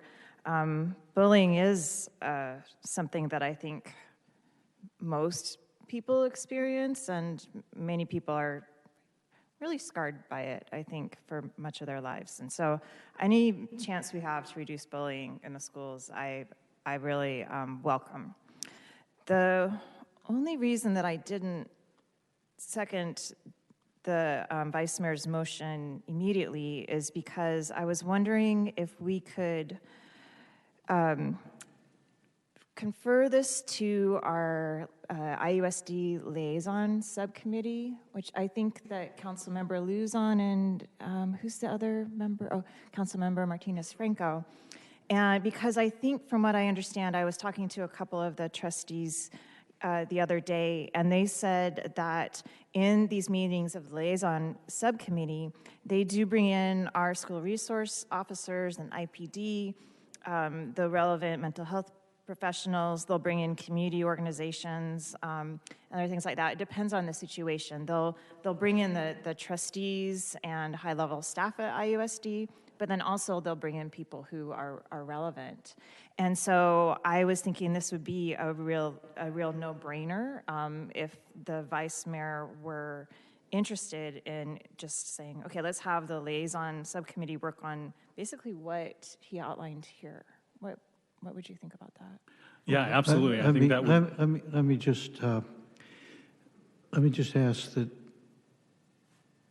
you raise the question, then we move on to the others, and we'll get to Councilmember Mai to respond. Okay. Yeah, well, just reading his body language, it looked like he was willing to discuss it. So, yeah, I'm looking forward to hearing from right. other folks. It sounds like that will involve basically a different motion. I was about to say, I'm looking forward to hearing from other folks first. All right. Thank you. So let's turn now to Councilmember Liu. Thank you. I'll just share that as Irvine's liaison to Irvine and Tustin School District, I've since this agenda was published, received a lot of calls and texts from the district board of trustees asking me why. Well, since I'm the liaison, I have board meetings with the board trustees, and we regularly hold meetings to discuss issues affecting Irvine students. And if this is an issue that we need to discuss, this is the proper channel to address it. Then I can bring it up. We will agendize this issue at our meetings with the boards of trustees and have this discussed and addressed. Having said that, the definition of bullying is actually a legal one. Education Code Section 48900, subsection R, defines bullying as an act that can lead to suspension or expulsion for students. This includes, but is not limited to, discrimination, harassment, intimidation, and bullying based on the actual or perceived characteristics set forth in Penal Code Section 422.55 and Education Code Section 220, such as disability, gender identity, gender expression, nationality, race or ethnicity, religion, sexual orientation, or association with a person or group with one or more of these actual or perceived characteristics. Specifically, it covers severe or pervasive physical or verbal acts, including electronic communications that negatively impact a reasonable pupil's well-being or ability to participate in school. I use this, or I cited it because it's in the education code. It is not City Council's purview or authority.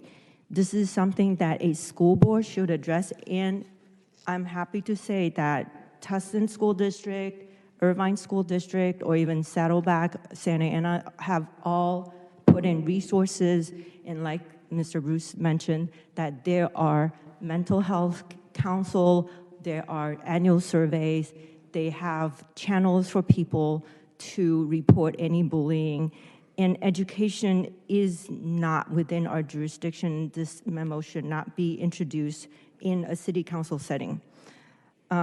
Any quick search, you can find that TUSD and IUSD already have measures listed on their website that we can find out also on our own city website.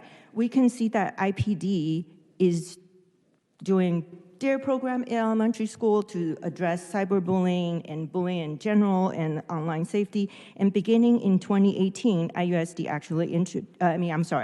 actually introduced SEAMS program for middle schools to include sessions on bullying and cyber safety as well. School resources officers and mental health specialists on all IUSD campuses up to high school have been a welcoming resource for educators and students and parents alike. I'm curious as to whether the school district approve of this idea and will work with the city to implement it, because we are frankly stepping on their toes. And I think it is important for us to maintain a working relationship with them and respect their boundaries and their authority over matters relating to education. And as a parent myself who's been heavily involved in school, whether PTA or athletic boosters, I know from firsthand experience that bullying has been addressed. And my conversations with the school board members also showed me that a lot of times parents feel like there's nothing being done. It is being done, but for privacy reasons, that cannot be disclosed. So it is better to have a constructive conversation with IUSD and TUSD and any other school district that is within Irvine city boundary, then to explore city's council's supporting role and address bullying in the district without overreaching our authority. So in this case, the liaison will be the proper channel, and I'm sure Council Member Martinez Franco and I would gladly take on that role and bring this up with the school district. Thank you. Thank you, Councilmember Liu. I'll turn now to Councilmember Mai. Oh, thank you, Councilmember Liu, for that, for the legal definition and terms and numbers there. I'll be sure to remember them. You know, respectfully, your sources are coming from the Irvine Unified School District board members. Sure, that's great. My sources are coming from me. My sources are coming from the families that I represent, the constituents, the children groups. I have like I said, I have school-age children, young children, and we are living this. We see this, I see this. And if you're talking about proper procedures and what is the definition of bullying, let me ask you, I'm gonna state things that actually happen because these are coming from the source, me. I've lived and witnessed them. There's documented words in reports. Chinky eyes, fat, stupid, idiot, physical attacks, where a child, my child, had his clothes pulled over his head and was beaten. I reported it 3 times, and I'm not just the only person. There's multiple people that have had similar circumstances and reported it, but nothing was done.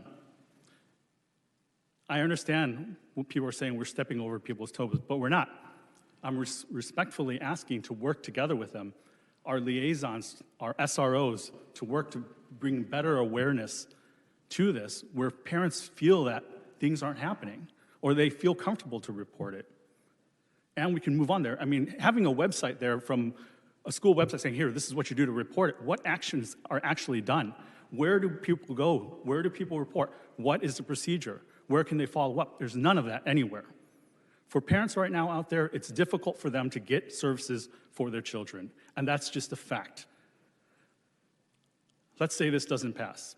Let's say this doesn't pass. What it's asking for is for the staff to go to all these resources, combine it, give us a plan of attack where we can present it to the people and say, hey, this is what we should do, and this is what you should do, in addition to what's already out there. We're not trying to recreate the wheel. We're not trying to do anything different. We're not trying to step on any toes. We are augmenting what is out there right now. And if this does fail, I will still fight for the people that I promised to fight for, the parents that said that we need something done. I will continually to fight for them, even if we don't have something here. I would hope that something is done for this because it's greatly needed within the city of Irvine. If not, I'll continue to fight. Thank you.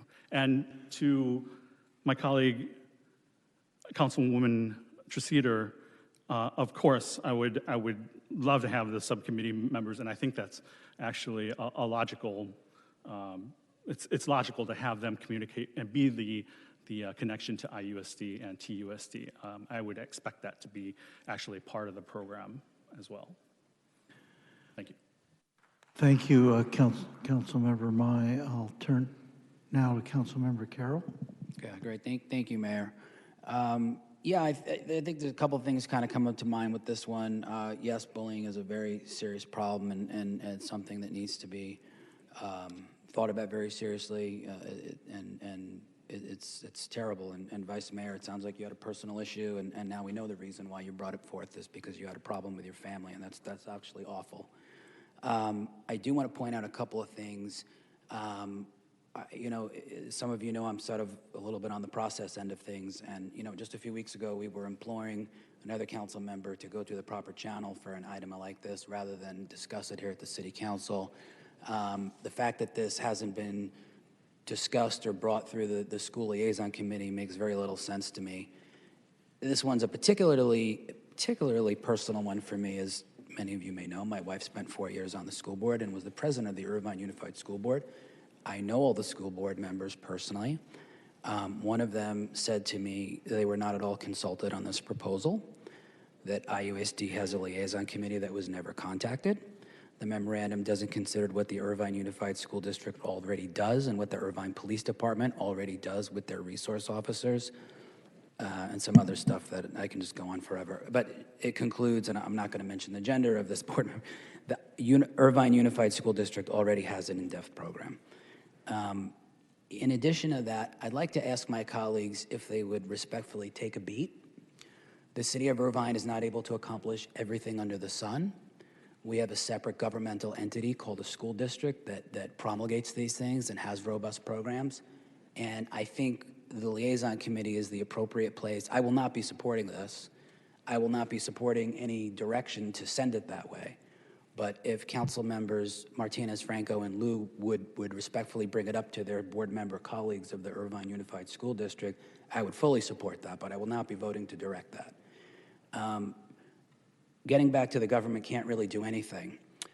We had a 4th of July celebration with over 40,000 people at a former redeveloped Marine base that no one could get out of for hours, and thousands of residents in District 2 that were not able to leave or enter into their homes, into their neighborhood. We have work to do. We are in the middle of the largest redevelopment of a municipal park in the city's history, in the nation's history. We have work to do.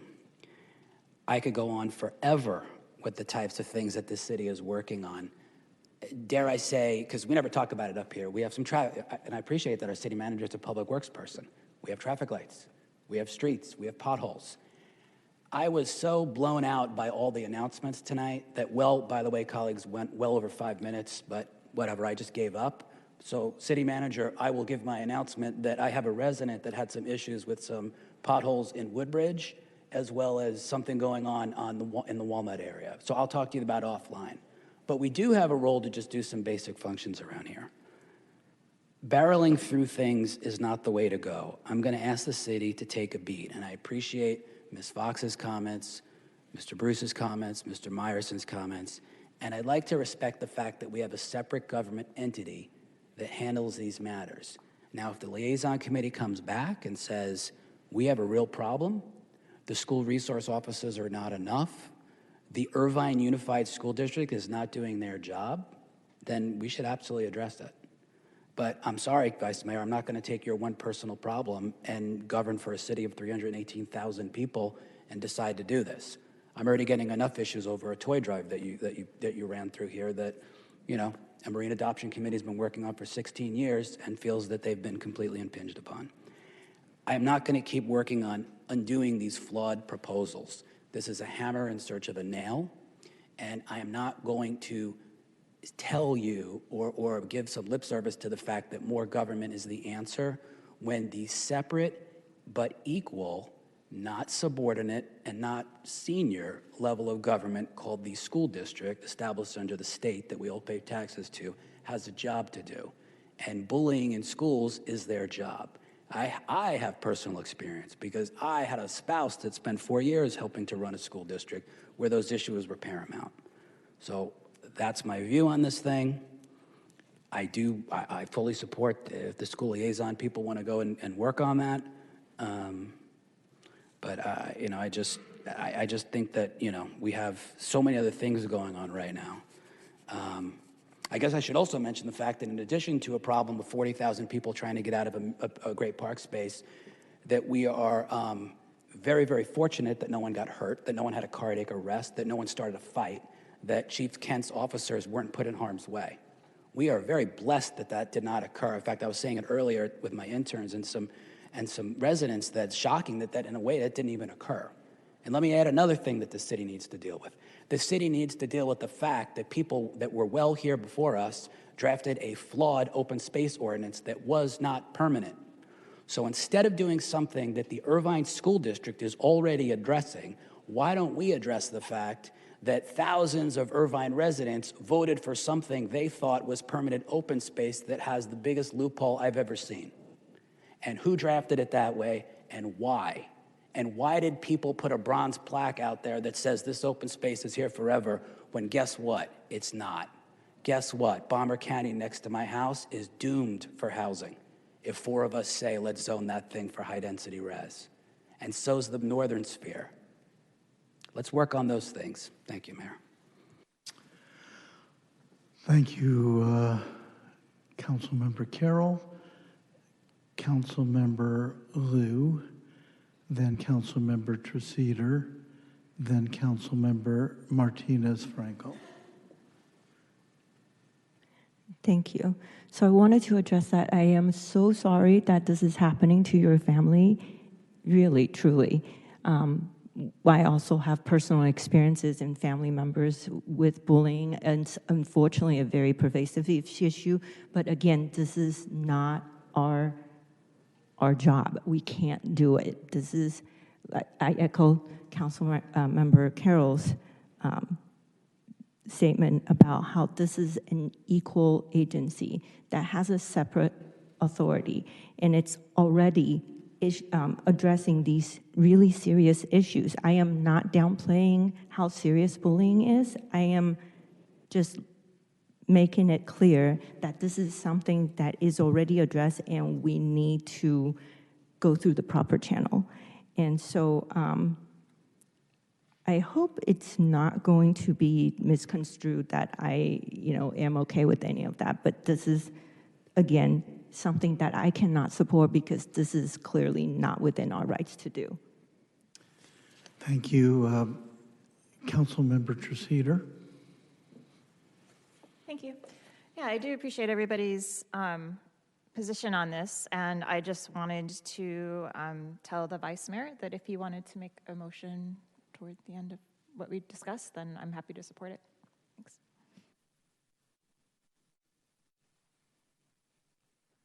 I'm done. All right. Councilmember Martinez Franco. I second the motion because I wanted to hear what everybody has to say, and I completely agree with all the comments that everybody said. As a parent, I cannot bear the heartbroken feeling that you have when your child comes crying, saying that they bully you. I completely agree. I will go bananas and get my lioness mom and go fight the school district, which I have. But I agree also that if there is an institution already in place for that, they should be responsible of doing more. And like Councilmember Liu said, that I am gonna take this personal. And if Councilmember Mai wants to pursue more, we can just have a conversations with IUSD and see what else can they do, or bring just kind of maybe a report of what they have done in these campaigns. The other thing that I would suggest, maybe if it's possible, not to be together with the IUSD if we want to pursue a bullying campaign, but maybe ask our communications personnel here to create a campaign that address bullying for citywide, not just for IUSD, but as a citywide. Thank you. Thank you, Councilmember Martinez Franco. Councilmember Go. Thank you, Mayor. I just want to commend some of the comments Councilmember Carroll mentioned.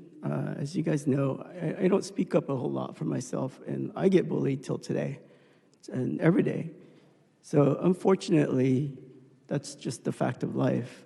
But what I did learn early on in life is that when I do get bullied, I know I'm not the problem. It's the bullier that's the problem.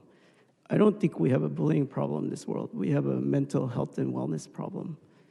If we focus on growing and stabilizing our city's mental health and wellness program, I think the root of the problem will get addressed much easier and much better.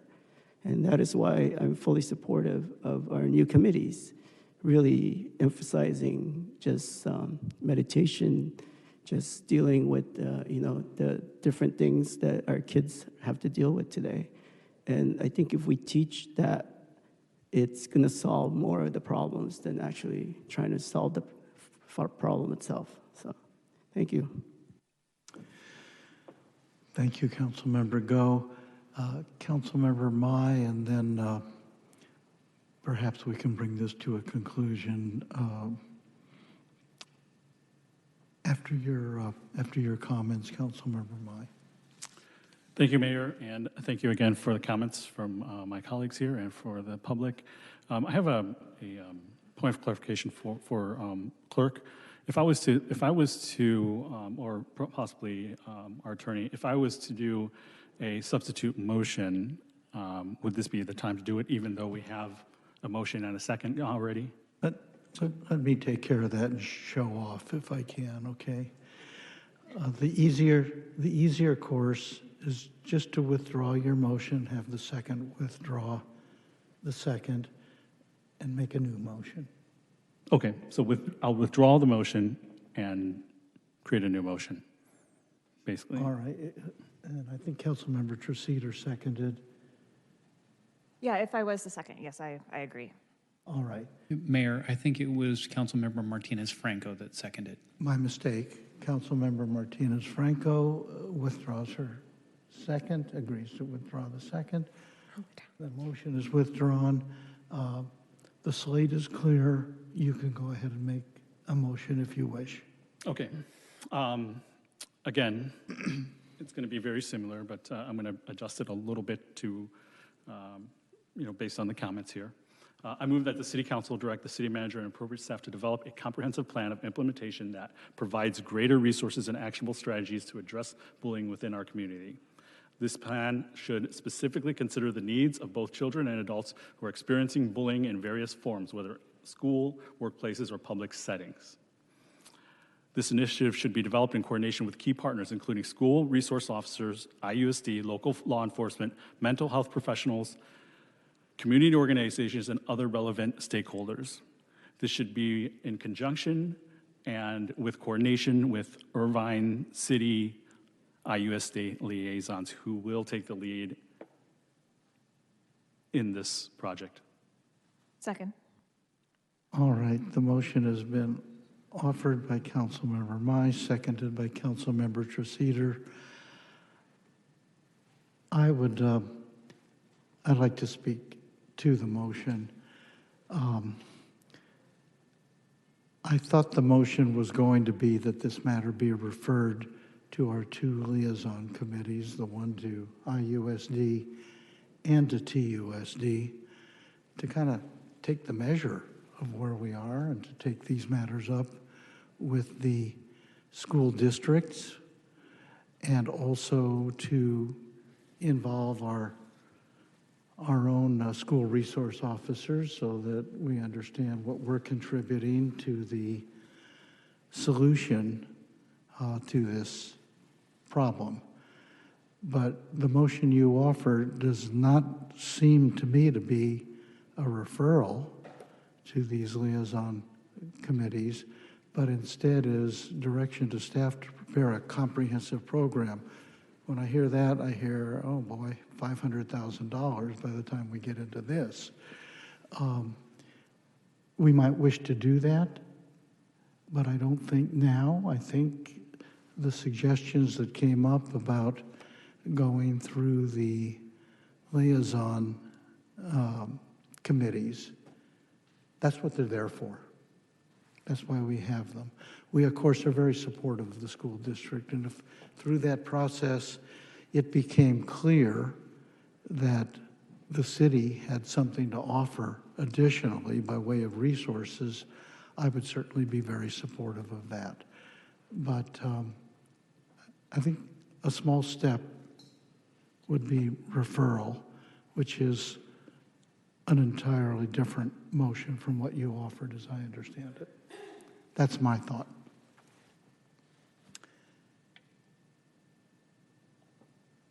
Let's go. Do you wish to respond? Do you want to take this to a vote? Do you want to invite a substitute motion? I'm here to provide. Yes, no, Mayor, I was waiting for you to complete, but yeah, no, that's my intention as well. After hearing this as well, and I've thought about that in the past. Maybe I didn't articulate it clearly, but definitely we should respect that we have liaisons that are representing the city to Irvine Unified School District, and I figured that this would be all encompassing to direct them to also, I mean, along with the staff and them to be the communication and be the leads on this. So I'm in agreement with you on that. I don't know if that should be articulated differently to be clear, or, I mean, I thought that was what I was doing. All right, this is your item. If you believe that a referral to the respective liaison committees to pursue this matter with TUSD and IUSD, and also involving, to some measure, our school resource officers, you can, or I could offer that as a substitute, or you could rephrase this, but I think that's where we are now. Just a point of clarification, what are we voting on right now? There's a motion in front of us. I'm just talking. If that is the direction that the council wants to go, I would invite Councilmember Mai to simply replace the current motion with a motion of referral of this matter to the two liaison committees that we have, and let them run with it a little bit and come back to us, and we can consider this later on. That's not the motion that he made. That's not the motion he made. So you can handle it however you wish, Councilmember Mai. My sense of it is that your motion will not get a majority vote, but however you want to handle it. All right, I'm going to withdraw this motion. You seconded, Councilmember Treceder. Agreed. I'm going to rephrase this one more time, and hopefully we can do this and see where the chips fall. In response, my new motion is in response to the ongoing concerns of families, students, and educators regarding bullying, both in schools and within our broader community. I am formally requesting to refer to our city liaisons to IUSD and TUSD to begin working on a coordinated, whatever you may call it, anti-bullying program or initiative. Why don't you just stop right there? There we go. I think that could be. Second. Okay. Who seconded? Kathleen. Oh, I'm sorry. Councilmember Treceder seconded the motion. I think we have a motion before us. Do people wish to speak to it? Councilmember Carroll. I absolutely do. Mayor, and I look forward to getting as much flexibility when someone's going to vote against what I'm proposing in the future. I look forward to your flexibility working with me on that for 20 minutes. I'm going to vote no. I'm just No, you're a good mayor. I'm trying to be. It's not the mayor I would be. I'm trying. I'm going to vote no. I'm going to vote no. And I urge my colleagues to vote no, because what the problem here, and I mean that in jest, but I am grateful to my mayor for having that flexibility. Voting yes encourages things we don't want as a city council, because that encourages me to put up every single thing I want to on this agenda and direct the different committees around here to go different things. We got what we got. We got the understanding of our two liaison committee members. You know, fault me for being a stickler for process, but at 7:30, I got nothing else left. I'm voting no. I'm voting no because the two members of liaison committee said they would gladly and respectfully take Vice Mayor Mai's idea that IUSD is not doing anything or doing enough or needs to do more, or we need an initiative, or the city needs to be involved with everything that IUSD is currently doing regarding the subject of bullying, a very, very serious. And some of us know people that change schools and whose kids change schools over bullying. So I want to point out, number one, the way these memos get drafted, it's not, we're all intelligent. It's not lost on us that a vote no is against bullying or against the 4th of July or against all these other topics that come up here. It's very crafty drafting. I want everybody to know that I can draft. I'm a good writer and I can draft like that too.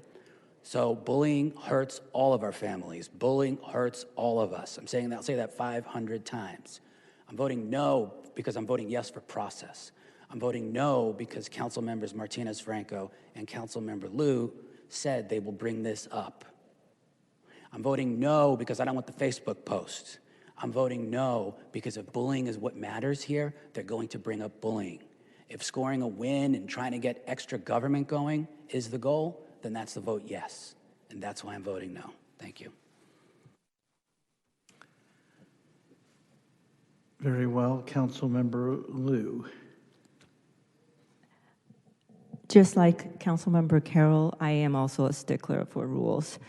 Maybe it's because of our professions, but here's what I wanted to add to this, that we had already expressed our willingness to work on this, and I find it very puzzling that we are voting to direct what we're supposed to be doing and agreed to already.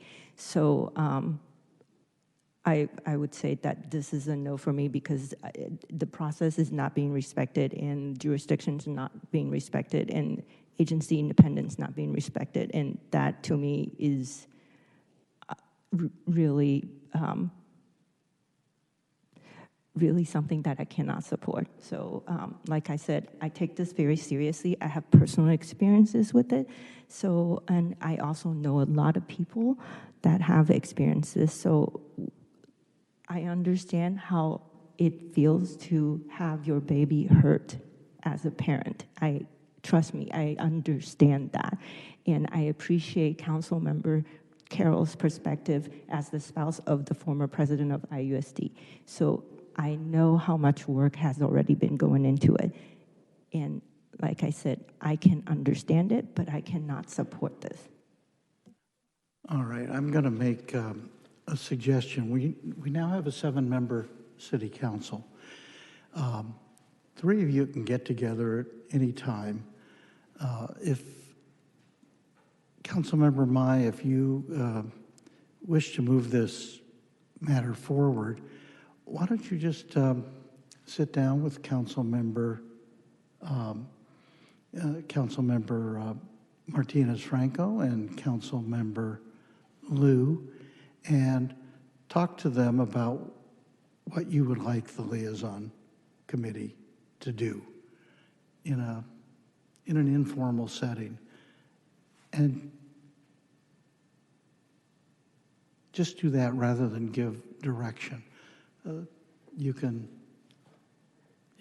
go ahead with the motion. I'll call a vote if you wish, or we can just handle this in an informal way. Mayor, thank you so much. I will either way sit down with them and discuss this either way, but I don't mind taking an L on this, so let's just vote. All right. We have a motion before us. Would the clerk read the motion?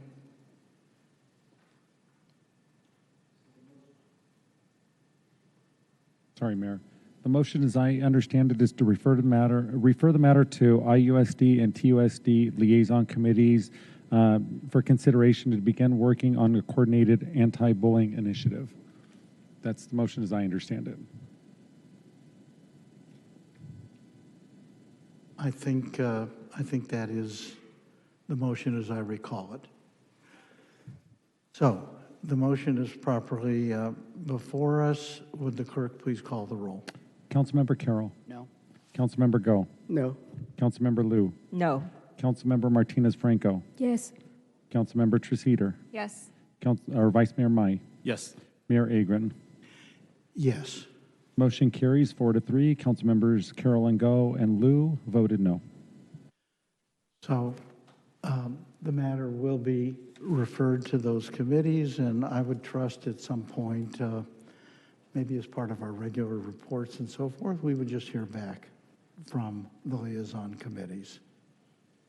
Thank you. Well, that was easy. Okay, on to the next item. Item 3.2, would the clerk please identify this item by subject? Consideration of a request by Councilmember Martinez Franco to discuss a bike share program. All right. Do we have requests from citizens to be heard on this item? We do, Mayor. We have 4 requests to speak, 2 in person, 2 on Zoom. All right. I'm going to turn to Councilmember Martinez Franco at this time to further introduce this item, after which we will take some public comments. Councilmember Martinez Franco. Right, thank you. We know that we have a terrible timing with traffic and everything, and as Irvine continues growing, we need to do more for our communities. A bike share system will provide affordable, accessible, and sustainable mobility for residents that lives in an apartment complex. Extending the system to UCI will also help bring a student closer to key destinations. So the proposal is to build a shared program, bike share program from City Hall to UCI. This will be a pilot program that can be implemented or extended throughout the city, and eventually connecting to the last mile that we always struggle to find people to ride public transportation. So I have just over half of the car trips in the United States are less than 3 miles and a short 20-minute ride for most bike riders. In Aspen, Colorado, a similar program started in 2013 with only $200,000 and 10 docking stations with 100 bikes. By 2021, it grew to 51 docking stations, 232 manual bikes, and 52 e-bikes. This is a result from the National Leagues of Cities. So I'm requesting the staff to explore the development of a bike share program with a system that can serve as a sustainable, affordable, and flexible mobility option that reduces vehicle trips and supports our mobility goals, thereby enhancing our quality of life. As a part of this effort, staff should evaluate bike share models and appropriate locations. Please evaluate whether a pilot program with docking stations at City Hall and UC Irvine will be effective to evaluate this program. These high-traffic locations provide an ideal environment to test demand, gather user feedback, and assess operational logistics ahead of broader rollout. Key considerations in developing the program should include potential locations for bike share stations, integration with existing transportation infrastructure and transit routes, opportunities to partner with private operators or regional agencies, pricing models that prioritize affordability and equitable access. So I request that the City Council direct the City Manager to return with an analysis regarding implementation of pilot program within 120 days and an analysis of a citywide program within 6 months. I think this will be a great idea. A lot of people that live in apartment complex that live in third floor, they cannot carry their bicycle all the way to the third floor, or they don't have enough money to buy a bicycle, or they don't want to buy a bicycle, and they just want to ride the bicycle to connect with public transportation. So I will open it for discussion. I don't know what I need to do here. You don't need to do anything. Okay. Having asked for discussion, I think at this time would be appropriate to call on members of the public who wish to be heard under public comment, and then the matter will return to the dais for further consideration. Mr. Peterson, how many requests do we have? Mr. Mayor, we're now up to 8 requests to speak, 2 in person and 6 via Zoom. 8 requests. Okay, we're talking about 3 minutes each.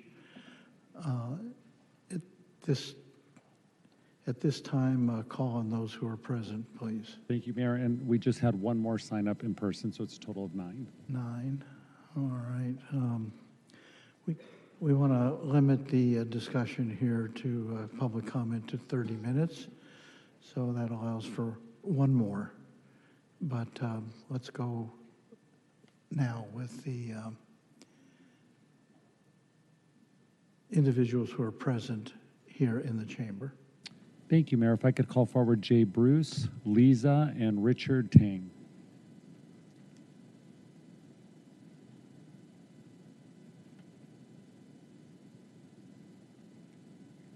Welcome once again, Mr. Bruce. Is it okay to start speaking? Yeah. Hello, council members, again. I'm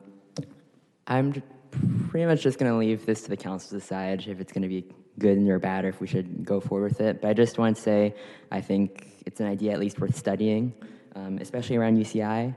I really understand the logic for bike sharing around I do understand the logic for that around high-density apartment complexes where people might not have space to park or, keep their bikes around. I would just say that I am concerned if it would work in low-density areas with, primarily single-family, low-density houses. Just because people that want to bike probably already have bikes with them. And of course, for it to be a successful program, we want it to have stations across the entire city. And they should be continuously used to work, right? So I would just suggest that maybe in those lower density areas, instead of just bike share, we could maybe also incorporate like a bike renting system that could also use those stations. That way we could still construct those stations around town, but also that would also serve the bike share system, but it would still serve the needs of the lower density homeowners and that sort of thing. I would also kind of worry that the cost to repair or maintain the bike stations might get a little high, so maybe we could have the people that want to rent the bikes pay for the repairs and that sort of thing. And maybe that would count for some of the cost. That's just that one suggestion. Thank you. Thank you, Mr. Bruce. Lisa? Welcome. Hi. Thank you, Betty Martinez Franco, for proposing this item. Like, as a person who does bike literally anywhere, I would like most of the city to be welcome to biking more. It's healthy for us, it's better for mobility, it decreases traffic. There's so many great reasons behind for expansive bike share, like pilot programs, but I feel like there are a couple points that I have to point out. If we do have a bike share system, I feel like the best way to have the system would be probably have this pilot start in the Great Park, just because it's a large, expansive area. It'll be good to start there just because people can try it out there and connect to other surrounding areas. But also, I feel like biking can be a little dangerous in Irvine just because it's a sprawled city. It's made for cars. So we need to work on bike paths that are protected, more of them like Cadence that we do have. So it's great that we do have this Cadence bike lane, but we need more of them so people feel much safer within the city while biking. And the dash bike lanes, they're also a huge problem just because cars intercept with them, and it's really dangerous for a lot of cyclists that are non-vehicular cyclists that would feel like in danger when they do bike there. And following that, there are a bunch of bike lanes that do intercept with highway entrances, like Marine Way. I don't know if you guys have ever been there in the Great Park. It's a super dangerous entrance. It's right by the 5, and there's no bike lane, there's no pedestrian pathway. It's a little dangerous, but it's a very populated path. Like areas like that need to be built for cyclists to feel safer than that area. So I would say, focus on the bike share, right? It's perfect, but we need to focus on bike infrastructure as a whole. So people who do use this bike share systems that haven't used bikes before would feel safer as a whole while using them in Irvine. Thank you so much. Thank you. Richard Tang? Welcome. Good evening. This is my first talk at the this is my first time speaking at a city council meeting. You're welcome. Just relax. You're welcome. Thank you, Mayor. I bike sometimes. It's limited mostly to, I used to bike to Irvine High and down to UCI, even though I don't study there. And I will just say that it is, that as the previous two speakers have mentioned, Irvine is not built for humans, it is built for cars. And while I agree that we should implement a bike sharing or bike renting program, this is not the city. We need to make bike lanes safer. We need to at least put up barriers to protect them. We also need to put more funding into the bus services, and maybe invest in building trams. I don't think the gondola is the best plan for us. But for example, turning right, biking around, I'd say Culver and Walnut is basically hell. You have cars that want to turn right, and you're coming up from a slope that is going underneath the train tracks. So it's I'd say it's a bit inconvenient, but that would be an understatement. Just to sum it up, while I agree with this plan, I would like to see more investment into public infrastructure and public transit from the Irvine city government. Thank you so much. Thank you. Thank you for your comments. Our next speaker is Ankur. Ankur, you may unmute your mic. Hello, my name is Ankur Preek, and I am a student at Woodbridge High School, and I want to say that I am in support of a bike share system in the city because as a person who bikes everywhere, I hope that this will lead to more infrastructure to support bikes. As the commenters before me have said, Irvine is definitely a city built for cars, and I hope that with a bike share system and with other programs that are meant to increase biking in the city and the safety of biking in the city specifically, especially with protected bike lanes on Cadence and what's expected to be installed in other areas of the city as well, which I'm excited for. I'm hoping that that safety can eventually expand to the entire city so that everyone feels like biking is a viable option. That way they aren't stuck to driving everywhere in the city. No matter your age, if you're able to drive or not able to drive, being able to bike needs to be an option for everyone. And I hope that the bike share system and further improvements and infrastructure to support this will allow everyone to do that. Thank you. Our next speaker is Tomas Castro. Tomas, you may unmute your mic. Hello, council members. I'm excited to comment on the bike share item tonight because it's an example of a bike-centered transportation policy that has long been missing in Irvine. I grew up walking and biking to school in District 5, first to Springbrook, then South Lake, Woodbridge, and IVC. At each one, I witnessed friends of mine get injured by cars that crowded into parking lots without an adequate alternative for student drop-off. I'm hoping this bike share program could towards ensuring others don't need to risk their safety in order to get to school. Our city is long overdue for providing alternatives to car-based transportation that center community health and sustainability. So I want to thank Councilmember Martinez Franco for introducing this item, and I ask that you please move forward with it. Thank you. Our next speaker is Kevin Lee. Kevin, you may unmute your mic.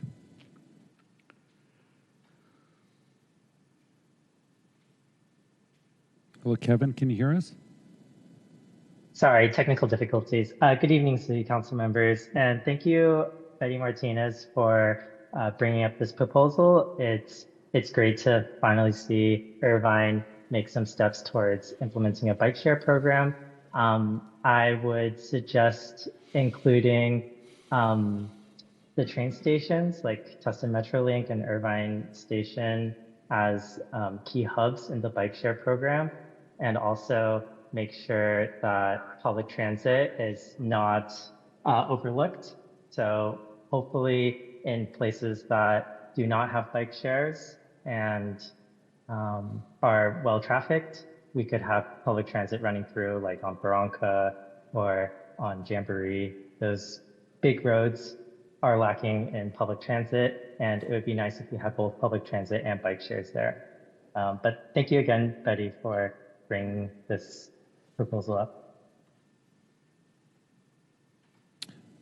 Our next speaker is telephone number 347. 347, you may unmute your mic. Yes, this is Dee Fox.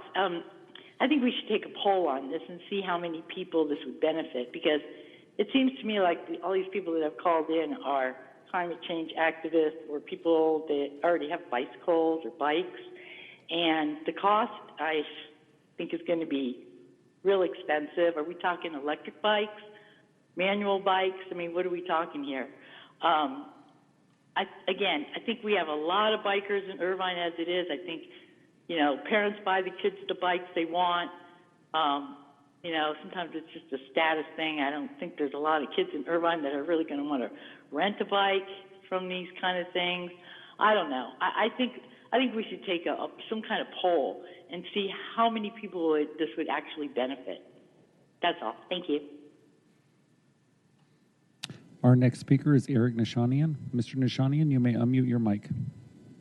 Thank you very much, council members, Mayor Agron. I'm not opposed or for this item. I just think that if this was a sustainable thing in Irvine, if it made sense, it would have already occurred. The private industry would have approached Irvine and said, hey, we want to take this space and we want a license and we want to be able to put up these bike share things. Or there would be those little, not mopeds, but I don't know if you've seen them elsewhere. They basically sit around the city like zombies until somebody initiates them, and then they're scooters. Those would have occurred already. Or the schools like IVC or UC Irvine would have put them on campus. There are liability issues that the city will be taking up if they're the primary ones providing them. There are costs with regard to maintenance. Is the city going to get into bike maintenance now? There are other costs involved with it too, storage and the like. Should it be addressed? Yeah, but I agree with the first-time speaker that the direction should be for the infrastructure to allow private industry to take up alternative means of transportation. And if our residents really were concerned about alternative means of transportation and they really attended the Great Park, there wouldn't have been the parking issue. Residents, like in Las Vegas, residents don't go to the Strip. A lot of residents don't go to the Great Park. You can't really know how many people went there. But with this, if it was a big deal, it is in San Francisco, it is in Paris, it would have happened already, and private industry would have already come to the city of Irvine to address it. But should the city look at it? Yes. But the city should be more focused on investing in infrastructure to allow alternative means of transportation to thrive. Thank you.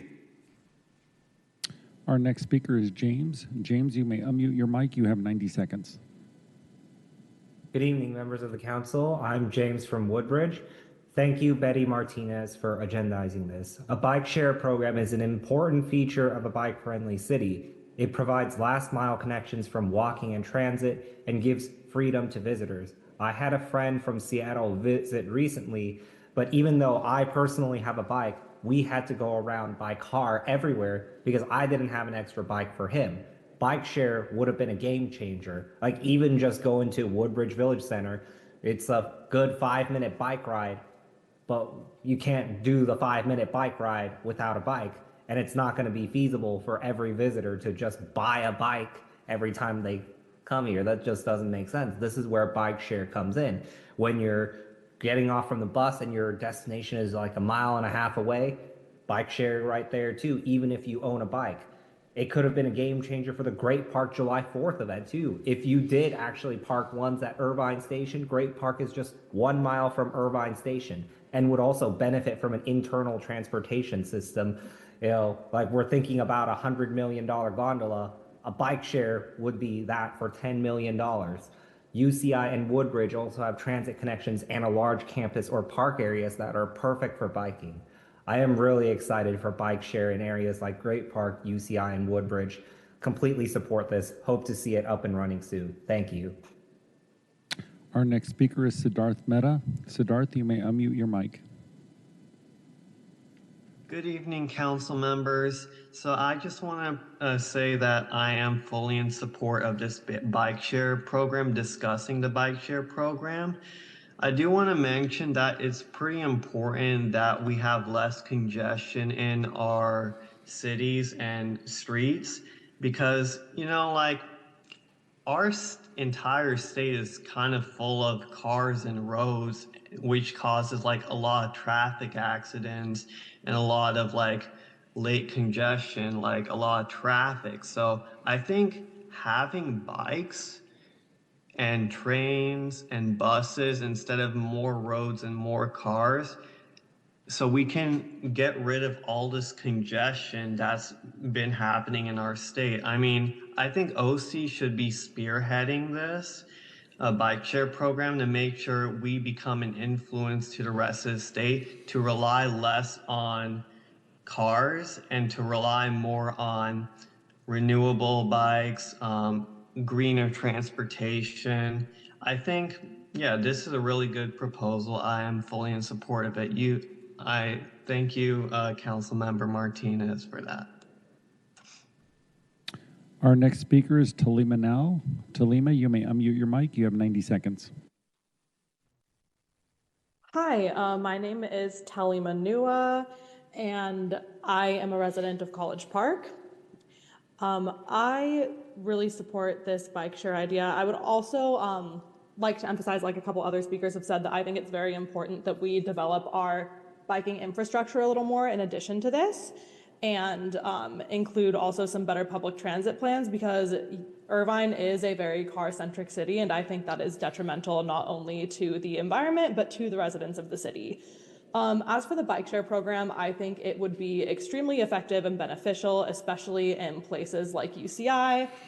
For example, grad students who live in grad student housing, let's say you live in grad student housing and you work on the medical school side of campus. That is about a 30 to 40 minute walk from your apartment to where you work.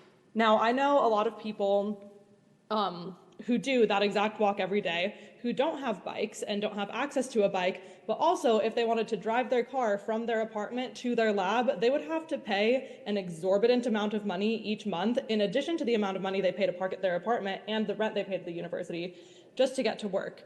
So that's just one example of a community that the bike share could benefit greatly from personal experience. And it would also just be really nice for people who don't own bikes to have a way to get from their bus route to where they're going, or to the park or the grocery store. Thank you. Your time is up. Our next speaker is Don Geller. Mr. Geller, you may unmute your mic. You have 90 seconds. Hi, good evening, Council. This is Don Geller. I'm Chair of the Finance Commission. I'm just speaking for myself, but it will involve promoting the commissions, as I usually do. I think I like this idea, and I appreciate Councilmember Martinez Franco for bringing it up. I would most likely support a pilot program on the Finance Commission. It would be interesting to see if we would expand it to possibly include e-bikes. That would include charging stations. But by all means, I think it's appropriate to send this off to Transportation and Finance to take a look at it and do a deep dive like we usually do, and have city staff respond to some of our questions to make the best program possible. So I encourage the council to bring it forth to the various commissions. Perhaps planning and sustainability should be included there too. Thank you so much. Good evening again. And that is all, Mayor. Thank you. That concludes our public comment. At this time, I'll turn back to those who at the dais have requested to be heard. Councilmember Martinez Franco, followed by Councilmember Treseder, followed by Councilmember Go. Councilmember Martinez Franco. Thank you, and thank you everybody for these comments. This will help enhance the program if my fellow council members approve. I want to clarify a few things. The reason I chose, District 5 is just because I'm a District 5 council member and I know my district pretty well. I'm not aware of all the issues that other districts have, but implementing these changes to the or improving the infrastructure that we have is definitely needs to be part of the program. The reason I chose City Hall to UCI, it's because we have an amazing infrastructure already built as a bicycle path. It goes straight from the back of here all the way to UCI. So there is no need to go in the streets, and you just go one way and come back. But if the staff can find maybe other possibilities within the district that can connect to iConnect in Woodbridge, it's even better. Other thing, we have the two poorest districts in the entire city in District 5 and District 6. So definitely there is something about getting equitable. Not everybody has an e-bike. Not everybody can afford an e-bike.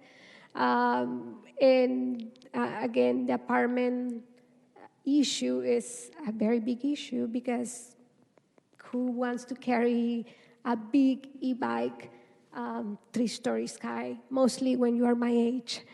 But with that saying, I will just want to hear what my council members have to say. Thank you. Thank you. We'll turn now to Councilmember Treseder. Thank you so much to Councilmember Martinez-Franco for agendizing this. I think it's a great idea. As she pointed out, districts 5 and 6 have a number of residents that maybe cannot afford to have a bike, and I think this could really help with transportation in this area. In general, I'm in favor of any opportunity to take cars off the road and instead put people on bikes, and it's just a really great pastime and a great way to get around. So very happy to have the staff study this. Thank you. Thank you, Councilmember Treseder. Councilmember Go. Thanks, Mayor. I just want to ask quickly if Councilmember Martinez-Franco would like to make a motion prior to me making my comments so that I don't have to come back around. Sure. Can I do a motion then? Well, you could if you wish. Go ahead. All right. I move a motion for the staff to study a share bike program that includes a hybrid and electric e-bike pilot in District 5 with the possibility to extend it citywide, and finding the sources, finding the funding, which can be grants wait, hold on, I have it here.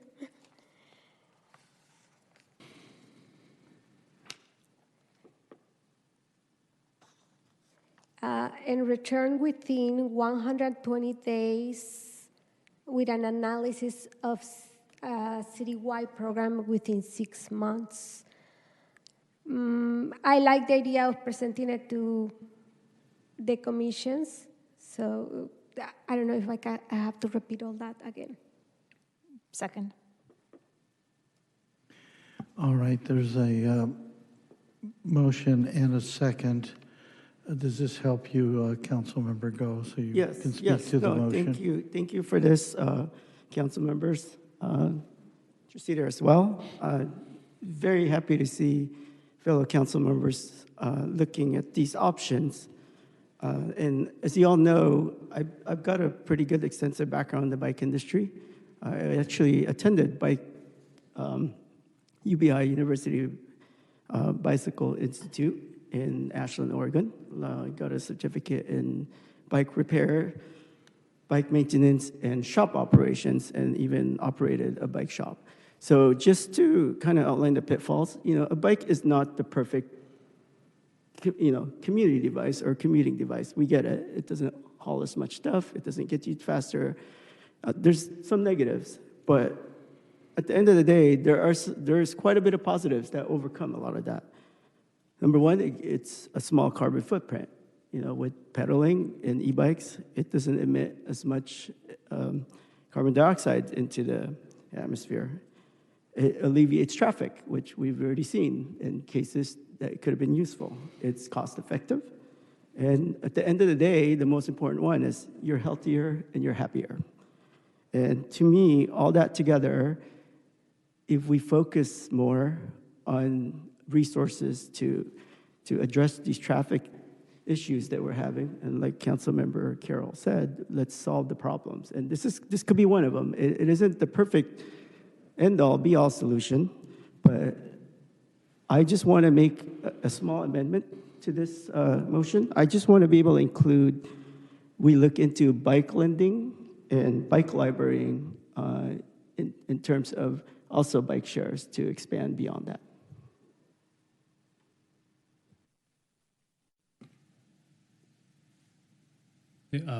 Will that be, how's that process go to Mr. Melching? So, Councilmember Go, two ways that this can go. First, you can ask for a friendly amendment and see if the maker and the second are amenable to adding that to their motion. Second, you can make a motion to amend and get a second of your own. I like to ask for a friendly amendment. I mean, it achieves the spirit of the BEPO, like we're looking at bike shares, but as you know, I've been working with city staff as my transportation commissioner days and been working with Sean Crumby for quite some time, Tony Cruz.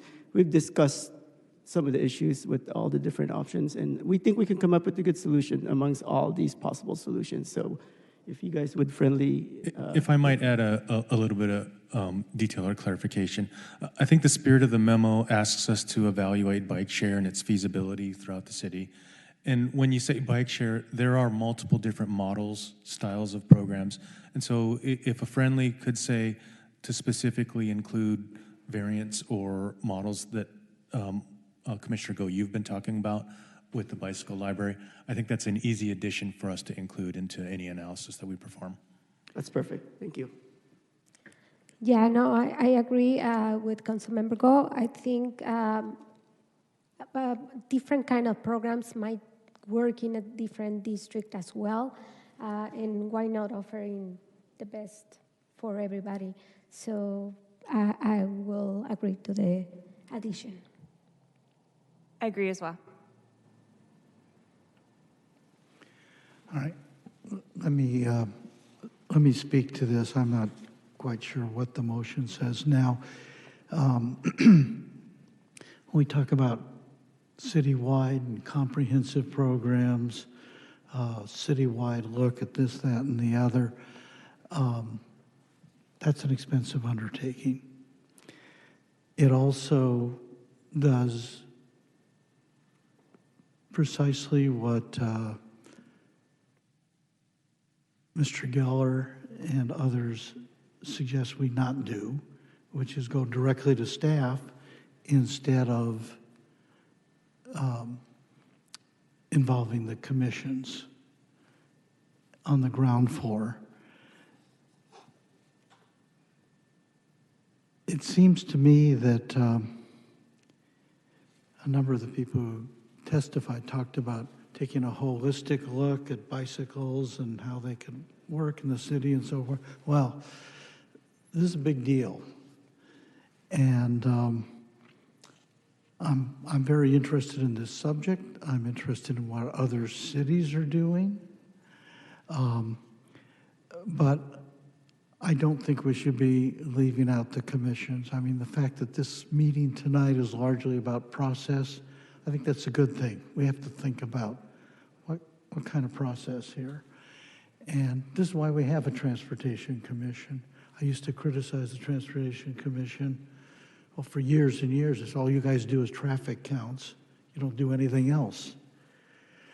And I think we have a commission now that probably is highly desirous of looking at alternatives and so forth. But that is a big undertaking. It should begin with them. I did hear what was, I mean, on the one hand, we're talking about a holistic look, the whole system. On the other hand, we're talking about a pilot project in one district or perhaps two. A lot of things to look at, and I think this probably is another case where it ought to simply be referred to a commission, and maybe not just the Transportation Commission, but others as well. I hate to be kind of a downer too on bicycles. If you actually look at how many injuries and deaths there are associated with bicycles, particularly trying to get bicycles operating in a city like our own, where you've got cars going 40 miles an hour next to them and so forth. This has to be looked at as well. My sense of it is this should not be referred immediately to staff, but should be part of a process of going to the Transportation Commission, certainly, and sort through some of this. As I say, I'm always interested in knowing, well, what other cities, kind of like our own, have done something like this successfully. And if we have examples of that, we can copy it, come back. The motion, I kind of lost track as the motion kind of went on and on. It seemed to get more diffuse in where it was going. Could the clerk read this back to us, or maybe Mr. Melching and you together can help us? I'm going to do my best, and I'll Okay. defer to the maker of the motion if there's anything I missed. So the motion, as I understand it, was to study a shared bike program, including a hybrid and electric bike program in District 5, and potentially expand citywide, explore funding and grants, return in 120 days with an analysis for District 5, and return with an analysis for a citywide program within 6 months. There was also an inclusion to refer this to the various city commissions. And I believe Councilmember Go added a provision about bike lending and a bike library. I think City Manager Crumby summed it up a little bit better than that. I apologize for missing that, but that's the motion as I understand it. That sound about right?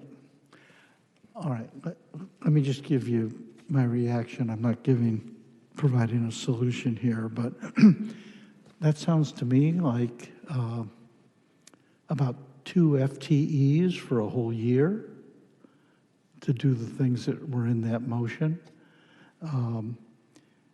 If you think otherwise, Mr. Crumby, please say so now. I'm just kind of concerned that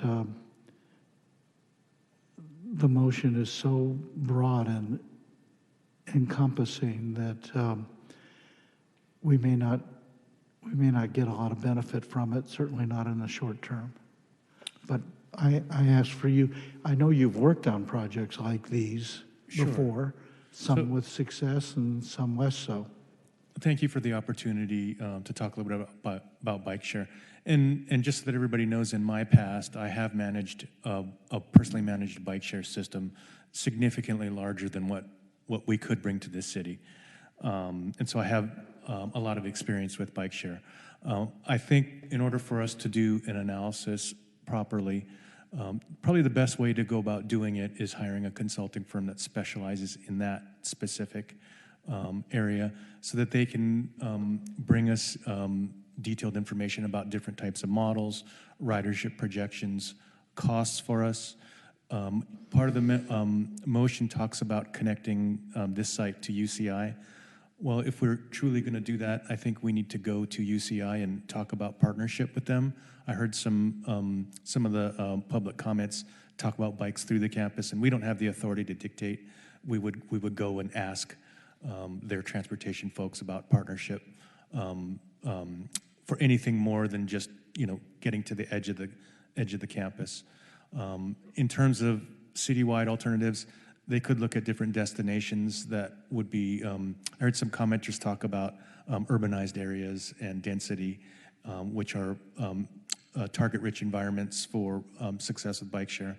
And so I think a consultant that specializes in it could identify potential routes that have the highest ridership potential, and we can come back with costs and different options for that, including Mr. Go's idea about bike libraries and different models. Certainly, those ideas have been executed at various cities in the U.S. and throughout the world, and so we can bring back a bunch of information about that.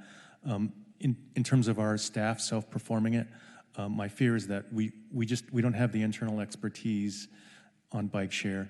Orange County in general, there's really only a few cities that have done it. And so it really would, I think, behoove us to go get some knowledge beyond what we have internally. And what would we be talking about if you contracted out with a consultant to do the things that you spoke about the last 3 or 4 minutes? So we haven't gone out and gotten pricing, so I'm purely speculating. My guess is, depending on how deep we want to go, we could probably get some sort of initial analysis done under 100,000. If we want to go much deeper, then the price is gonna escalate from there. Yeah. All right. I'll turn to my colleagues here, but my concluding thought at this moment is probably referring this to our staff to come back to us with some thoughts as to how this could be pursued with an appropriate consultant and get some sense not only of how much it would cost, but how long it would take, and benefiting from that additional information, I think we would be in a better position within the next 30 days or so to decide whether to take the step forward. That's my thought at this moment. But I'll call now on Councilmember Liu, then Councilmember Martinez Franco. Let's see if we can begin to wrap this matter up. Thank you. Well, thank you for bringing this up, and it has been kind of a thing for us to look for alternative transportation options, and I heard some of the comments about how we should probably improve bike safety first in Irvine. So I have a question, because after we received this agenda item, I looked into it. I'm not a biker personally, so I had to look it up. What kind of docking system, since you have the experience, city manager, what kind of docking system makes sense? How do we pay for this? Is there a accompanying app, or, I have a lot of questions about how we can implement this. Can you share some of your experience on that? So I think there are different types of bike share programs, and one of the first and foremost things that a consultant can bring us is different models and how they operate. Dockless systems versus docked systems. I think the dockless systems provide more freedom. However, there are downsides to that freedom in terms of, I've heard people use words like street litter and things like that. A dock system offers far more control for that, but there's all kinds of systems, and the technology is moving, so a consultant could bring us that. In terms of pricing, there's a whole series of decisions to make in terms of how much is charged.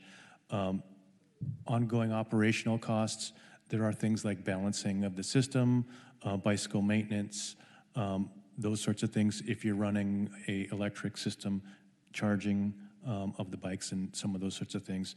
And so depending on the size, the locations, those costs can change drastically.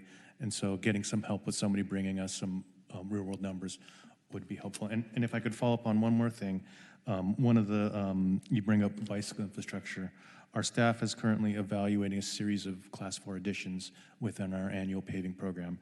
And so I'm excited to say that there are going to be a series more Class 4 bike lanes coming.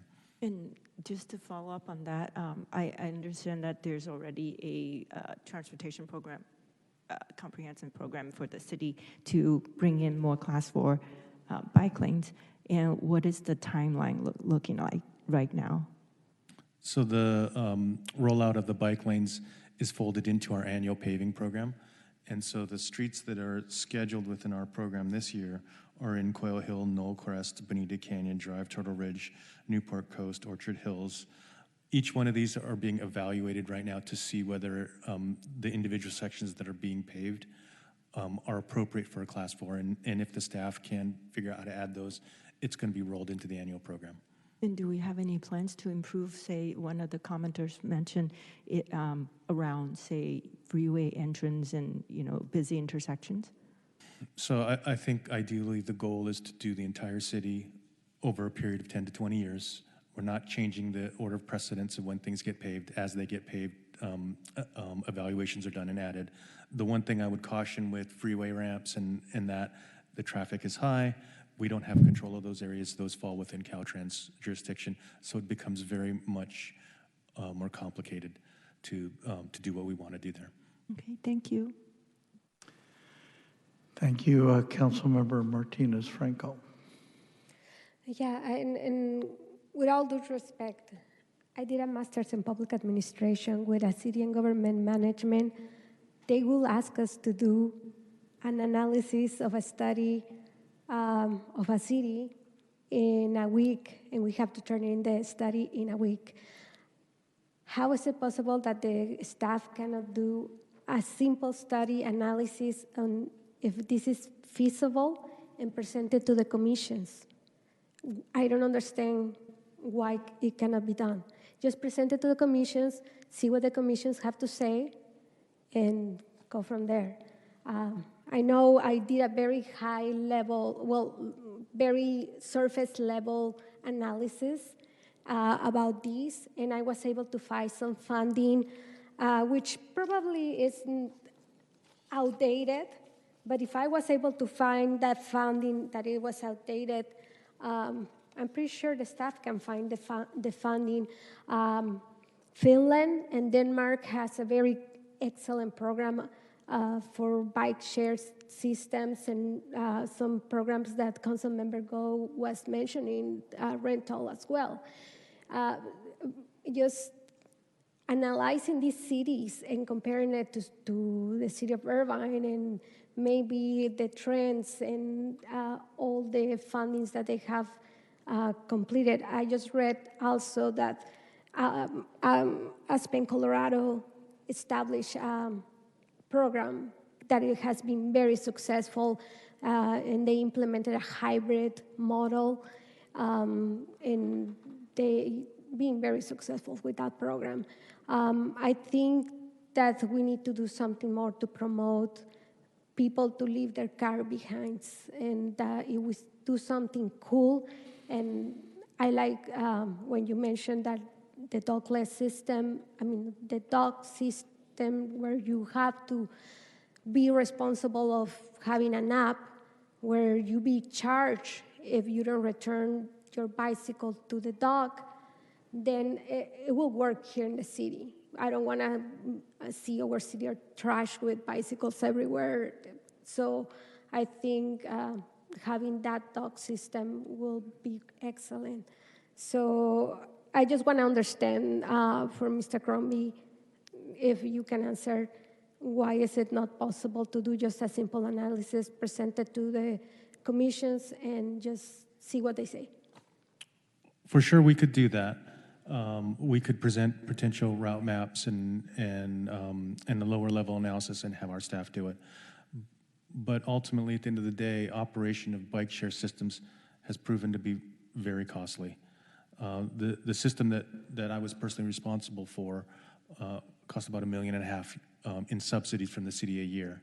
And I think, I feel to commit funds, it would be nice to have an expert provide detailed analysis for us on that.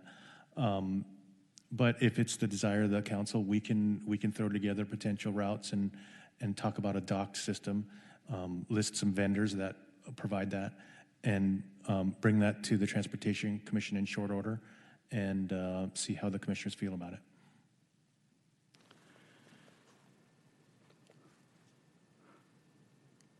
Councilmember Treseder, then Councilmember Mai. Yeah, thank you. I agree with Councilmember Martinez Franco. I think that this is a reasonable ask. It doesn't seem like it's out of scope of the previous asks that have been made by various members of the council. I believe this is her first request for staff time, and I think it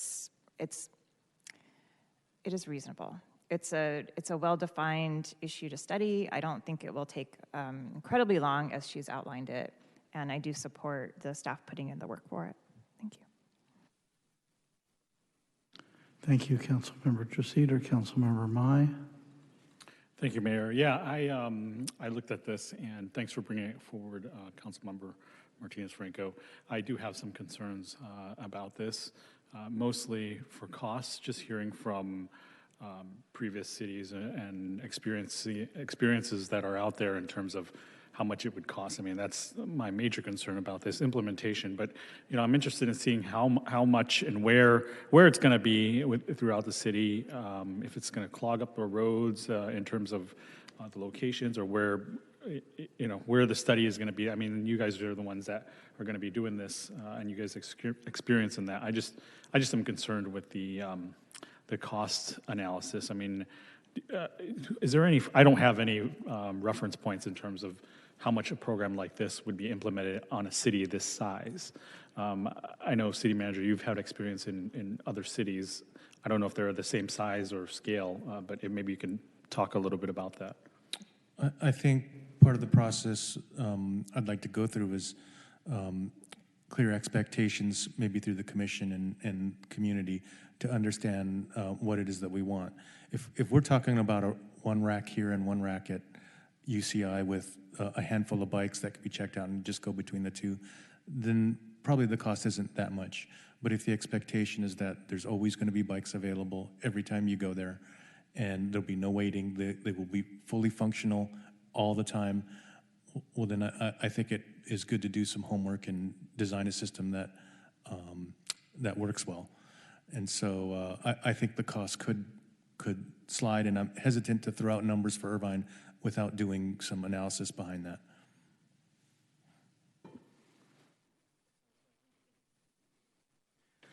All right, Councilmember Carroll. Yeah, thank you, Mayor. Yeah, I didn't really know what to think about this when I first received it. I had a chance to take a look at it. I think it's a pretty interesting proposal. Just reading what we're potentially looking at, and I'd like to, however you want to refine a council member, the City Council direct the City Manager to return with an analysis regarding an implementation of a pilot program within 4 months. The analysis of a citywide program within 6, I'm wondering if we could maybe decouple that, and maybe just, I'm wondering if everyone's sort of question or hesitation revolves around a more permanent, larger scale program. But I think I mean, and I'm hearing a little bit what the City Manager is saying as well, but I'm wondering if I believe I'm supportive of that, the idea that we would go ahead and have the City Manager come back in 4 months with, what a pilot program might look like. It appears to me like this is not a vote on the implementation of a bike share program. This is the vote on asking staff to go ahead and take a look at it, perform an analysis, and come back within 4 months. I don't know, and council member, you have to help me through the chair, if we can maybe take off the rest of it, the citywide program, which is not to say I'm against one. I'm wondering, I mean, we've done the pilot program with our Connect. A pilot program with bike share could yield some pretty interesting results. And I'm the last person to know whether, what the options are and whether it could be electric powered or not, or, the real bikers are to the left and the right of me here. So I would defer to you both. But if I could be supportive of that, I'm not, I want to just defer. I understand the mayor has some thoughts about the idea, maybe that, in terms of staff time and stuff like that. I'm just wondering if we could maybe just do it in that regard. I think, if I could interrupt yeah, you, please, Mayor. Councilmember Carroll, I think you kind of hit the sweet spot. I saw heads nodding to your right, and I think if it were put in the context of a pilot project and the kind of timeline that you're talking about, it sounds to me as though that's an acceptable course of action. Yeah. And if that's the case, if somebody would just make a motion Yeah, along those lines, that'd be fine. I would second that if that's, council member, you want to move that. Yeah, I mean, do I have to retrieve my first motion?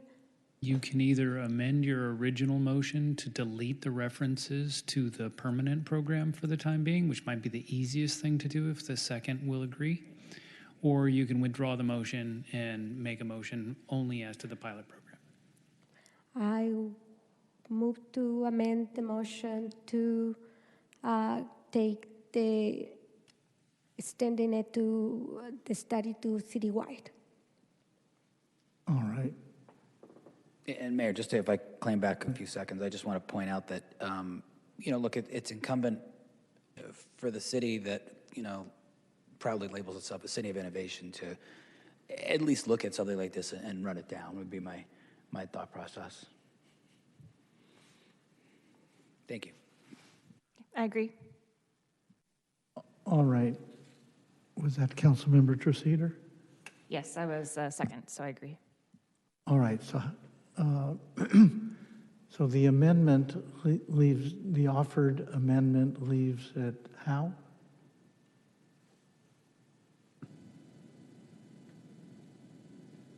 So the amendment is to remove the extending the analysis to be citywide and just only leaving it as pilot program for District 5. All right, and did you want to add what Councilmember Carroll had suggested coming back in, what was it, 3 months? It says 120 days. All right, so that's already part of it. Does that sound reasonable? We can do that. All right, so we understand the amendment now. Call the roll on the amendment, please. Councilmember Carroll. Yes. Councilmember Go. Yes. Councilmember Liu. Councilmember Martinez Franco. Yes. Councilmember Treceder. Yes. Vice Mayor Mai. Yes. Mayor Agron. Yes. Carry 7-0. So with the amendment having been adopted, we now, I think, proceed with the motion for final adoption as amended. Correct? That's correct, Mayor. Would the clerk please call the roll? Councilmember Carroll. Yes. Councilmember Go. Yes. Councilmember Liu. Councilmember Martinez Franco. Yes. Councilmember Treceder. Yes. Vice Mayor Mai. Yes. Mayor Agron. Yes. Carry 7-0. All right. That takes care of this item. And unanimously. All right, with that item concluded, we go to our final item, item 3.3. Would the clerk please identify this item by subject? Consideration of a request by Councilmember Go to discuss repurposing the former Spectrum Motion facility at the Irvine Transportation Center. All right, at this point, do we have requests, incidentally, from citizens to be heard on this? There are 2 requests via Zoom, Mayor. All right, I'm going to turn to Council Member Go to present this item, and I would ask you to present it by identifying exactly where this facility is, and I would hope that a majority of council members have actually been there. It'll make, I think, the discussion much easier. Yes. Councilmember Go. Thank you, Mayor. So the item and subject is the Irvine train station. Some of you have been there, I'm sure, but if you haven't, I have some slides in a little bit. But as many of you know, I do serve on SCAG, so I do take the Metrolink or Amtrak up to Los Angeles. I've been spending quite a bit of time over there, looking around to see what the options are. So with that said, I'll just get started on my slideshow. You guys have access to it right now. It's up on the screen. So you can move on to the next slide, and I'll speak through it as I see. So this is the facility right here. If you, a lot of you guys recognize this, it's pretty iconic, the Irvine train station right off of Barranca and Ada. That is the future site of the undercrossing bridge of Marine Way, just a few hundred feet down south. And we are planning a second undercrossing on Ada as well. So this is the facility here. Spectrum Motion, who used to occupy the building many years ago, was funded by the tax, I call it the kind of like an occupancy tax from the Irvine company's Spectrum area, and they facilitate commuting within Irvine and the Spectrum. So with this space being vacant, I started looking to what options we have. Ridership has been down for Metrolink, and we think that repurposing the space to make it a community use would be very welcome. It'll bring much needed traffic back to the train station, and it would definitely revitalize the space. And you can go on to the next slide, please. These are the internal of the waiting areas. There's a lot of potential there as well in reconfiguration. And that on the bottom is across the way at the parking structure. Those are the units underneath the parking structure. As you see, Station Cafe has shuttered since COVID. And just to mention the Donut and Star Walk Express also have closed down since then. There isn't any tenants left other than UCI's Lifelong Learning, which is next door to this cafe station that's closed. And then next slide. So what we're looking to do is perhaps have city staff look into a cost-effective option to convert the already space there to make it more enjoyable and more productive for commuters. And this is just some of the samples. It doesn't have to be this fancy or nice. It's just based on what we feel the budget would align with what we're trying to achieve. And next slide. And what I'd like to be able to add is a workstation in preparation for the previous memo. I had gotten approved a few months ago to do a bike maintenance facility, which we have identified and located with staff to be potentially underneath the parking structure of the train station, which I believe we're about a year, 2 years out. And I will follow up with staff as well on that and the progress. And I think that's the last slide. Okay.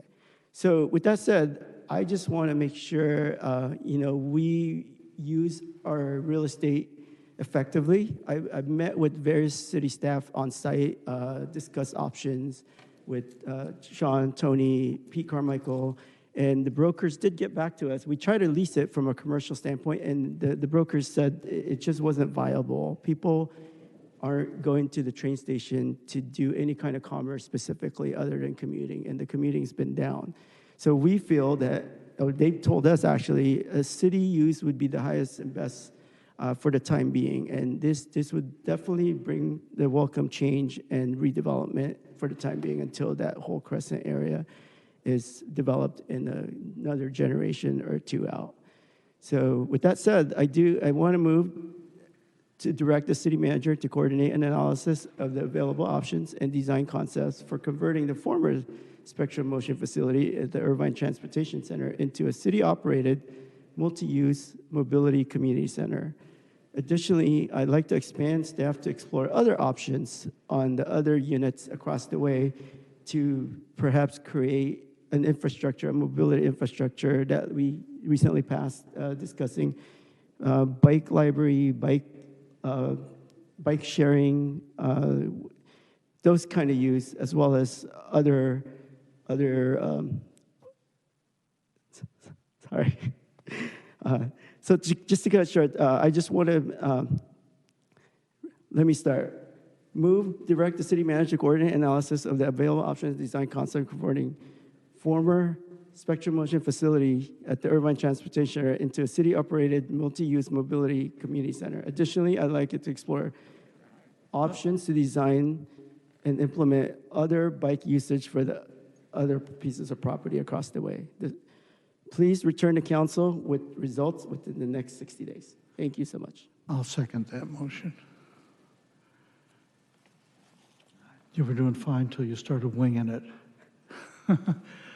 But I think the rest of that makes sense. When you say across the way, what does that mean? So if you can talk into the microphone. Yeah, there's currently a street path between the waiting area and the parking structure. So unfortunately, the city assets are separated by that street. Right. And effectively, it serves it well. So it was just be not attached directly. So you're talking about the waiting area? The waiting area is where it's currently connected with the Spectrum Ocean, but across the way is the Station Cafe and the other units. Oh, yes. Oh, yes. I understand. So at some point in the future, Yes. we do want to repurpose those as well because Yes. they're sitting vacant No, and empty. I know what you're talking about. Okay.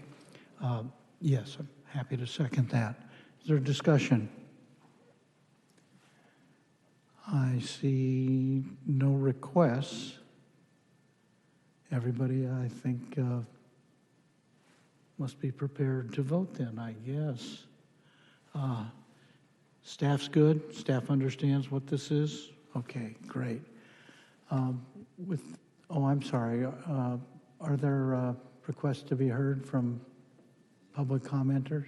Thank you, Mayor. We do have 6 requests to speak via Zoom. Okay. Last call for requests to testify here on this. Let's go with those 6. Each is allowed up to 3 minutes. Thank you, Mayor. Our first speaker is Ankur. Ankur, you may unmute your mic. Hello, I'm Ankur Parikh, and I'm speaking in support of a facility like this at Irvine Station. Irvine Station is the busiest train station in Orange County, and it would be super helpful and super nice to have something like this at the station to make it a little more inviting. And so I think would be really nice, especially if it could be linked with like the bike share system that was just proposed before this, or and the other bike proposals that Councilmember Go mentioned. And so yeah, I think it would be great. Thank you. Our next speaker is James. James, you may unmute your mic.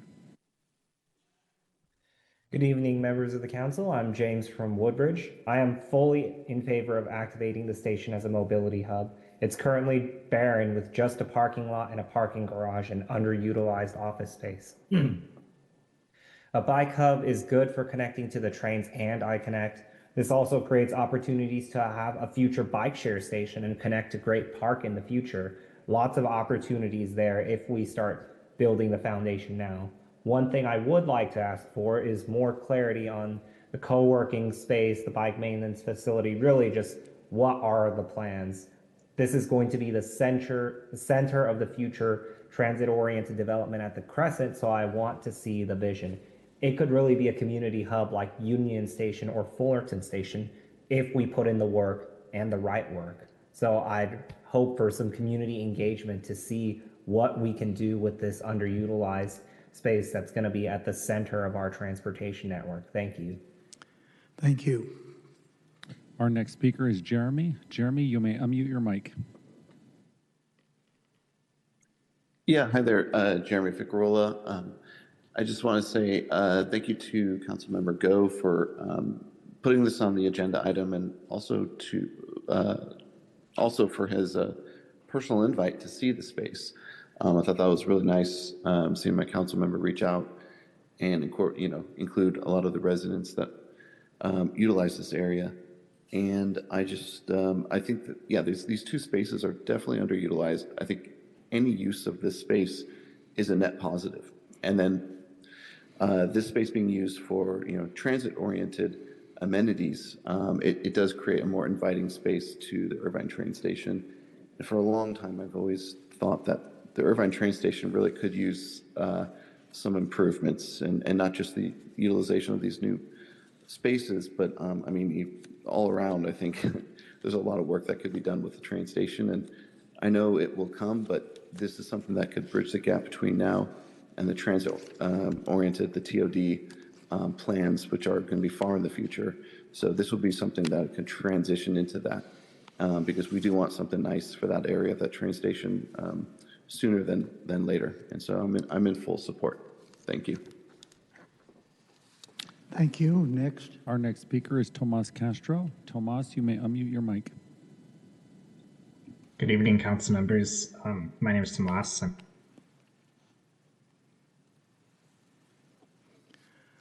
Vision for what the transportation could be. I think it pairs very nicely with the previous proposal for the bike share program.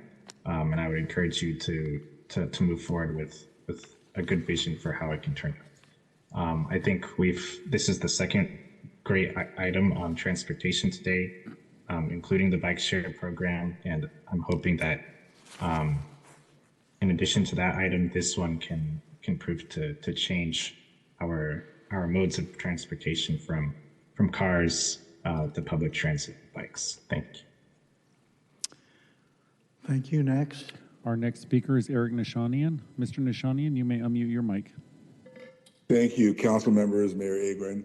I'm not in favor or opposed to this agenda item. I do encourage Mr. Go or congratulate him for bringing it forward. He's brought some other thoughtful items forward too.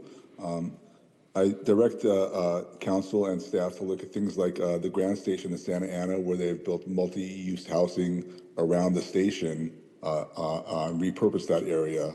And I think that, and I encourage City Council to consider dense population housing around the train stations. They did the same thing with the Gold Line in Pasadena when they built out the Metro line into Pasadena. In Japan, where I just visited, the train stations are an area of community, shopping centers, restaurants, thriving communities, economic areas, just incredible. Osaka, Tokyo, everywhere I want, even in the small towns. And if a train station can survive, support economy in places like Takayama, they certainly can in Irvine. But it's a great idea to consider repurposing. And with regard to the housing population, it makes sense to build dense population housing around train stations, especially multi-use purposes where they can have housing upstairs and a storefront downstairs. It serves a dual purpose for the city. Thank you. Our next speaker is Kevin Lee. Kevin, you may unmute your mic. Hi, good evening, everyone. I'm Kevin. I'm a resident of District 3 and co-hub coordinator of Sunrise Movement Orange County. Thank you, Councilmember Go, for submitting this proposal. I remember when the restaurant and cafe were operating before the pandemic, and it was great. And I loved seeing all the other uses that you had in the train station, such as the productivity workspace, as well as the bike workshop. I think those are really great items to bring into the Irvine station because it brings together the community and it makes the train station not only a transportation hub, but a destination with real facilities. So I would encourage council members to vote on supporting this. And that is all, Mayor. Thank you. That concludes public comment. We have a motion before us. It looks as though we've exhausted our colleagues here on the council. There are no requests to be heard. So with that, I'm going to just suggest we ask the clerk to call the roll on the motion. Councilmember Carroll. Yes. Councilmember Go. Yes. Councilmember Liu. Yes. Councilmember Martinez Franco. Yes. Councilmember Treceder. Yes. Vice Mayor Mai. Yes. Mayor Agron. Yes. Carry 7-0. Excellent. That concludes the agenda for the evening. Having completed the agenda, is there a motion to adjourn? So moved. Moved by Councilmember Liu. I'll second the motion. Would the clerk please call the roll? Councilmember Carroll. Yes. Councilmember Go. Yes. Councilmember Liu. Yes. Councilmember Martinez Franco. Yes. Councilmember Treceder. Yes. Vice Mayor Mai. Yes. Mayor Agron. Yes. Carry 7-0. Thank you. Meeting is adjourned.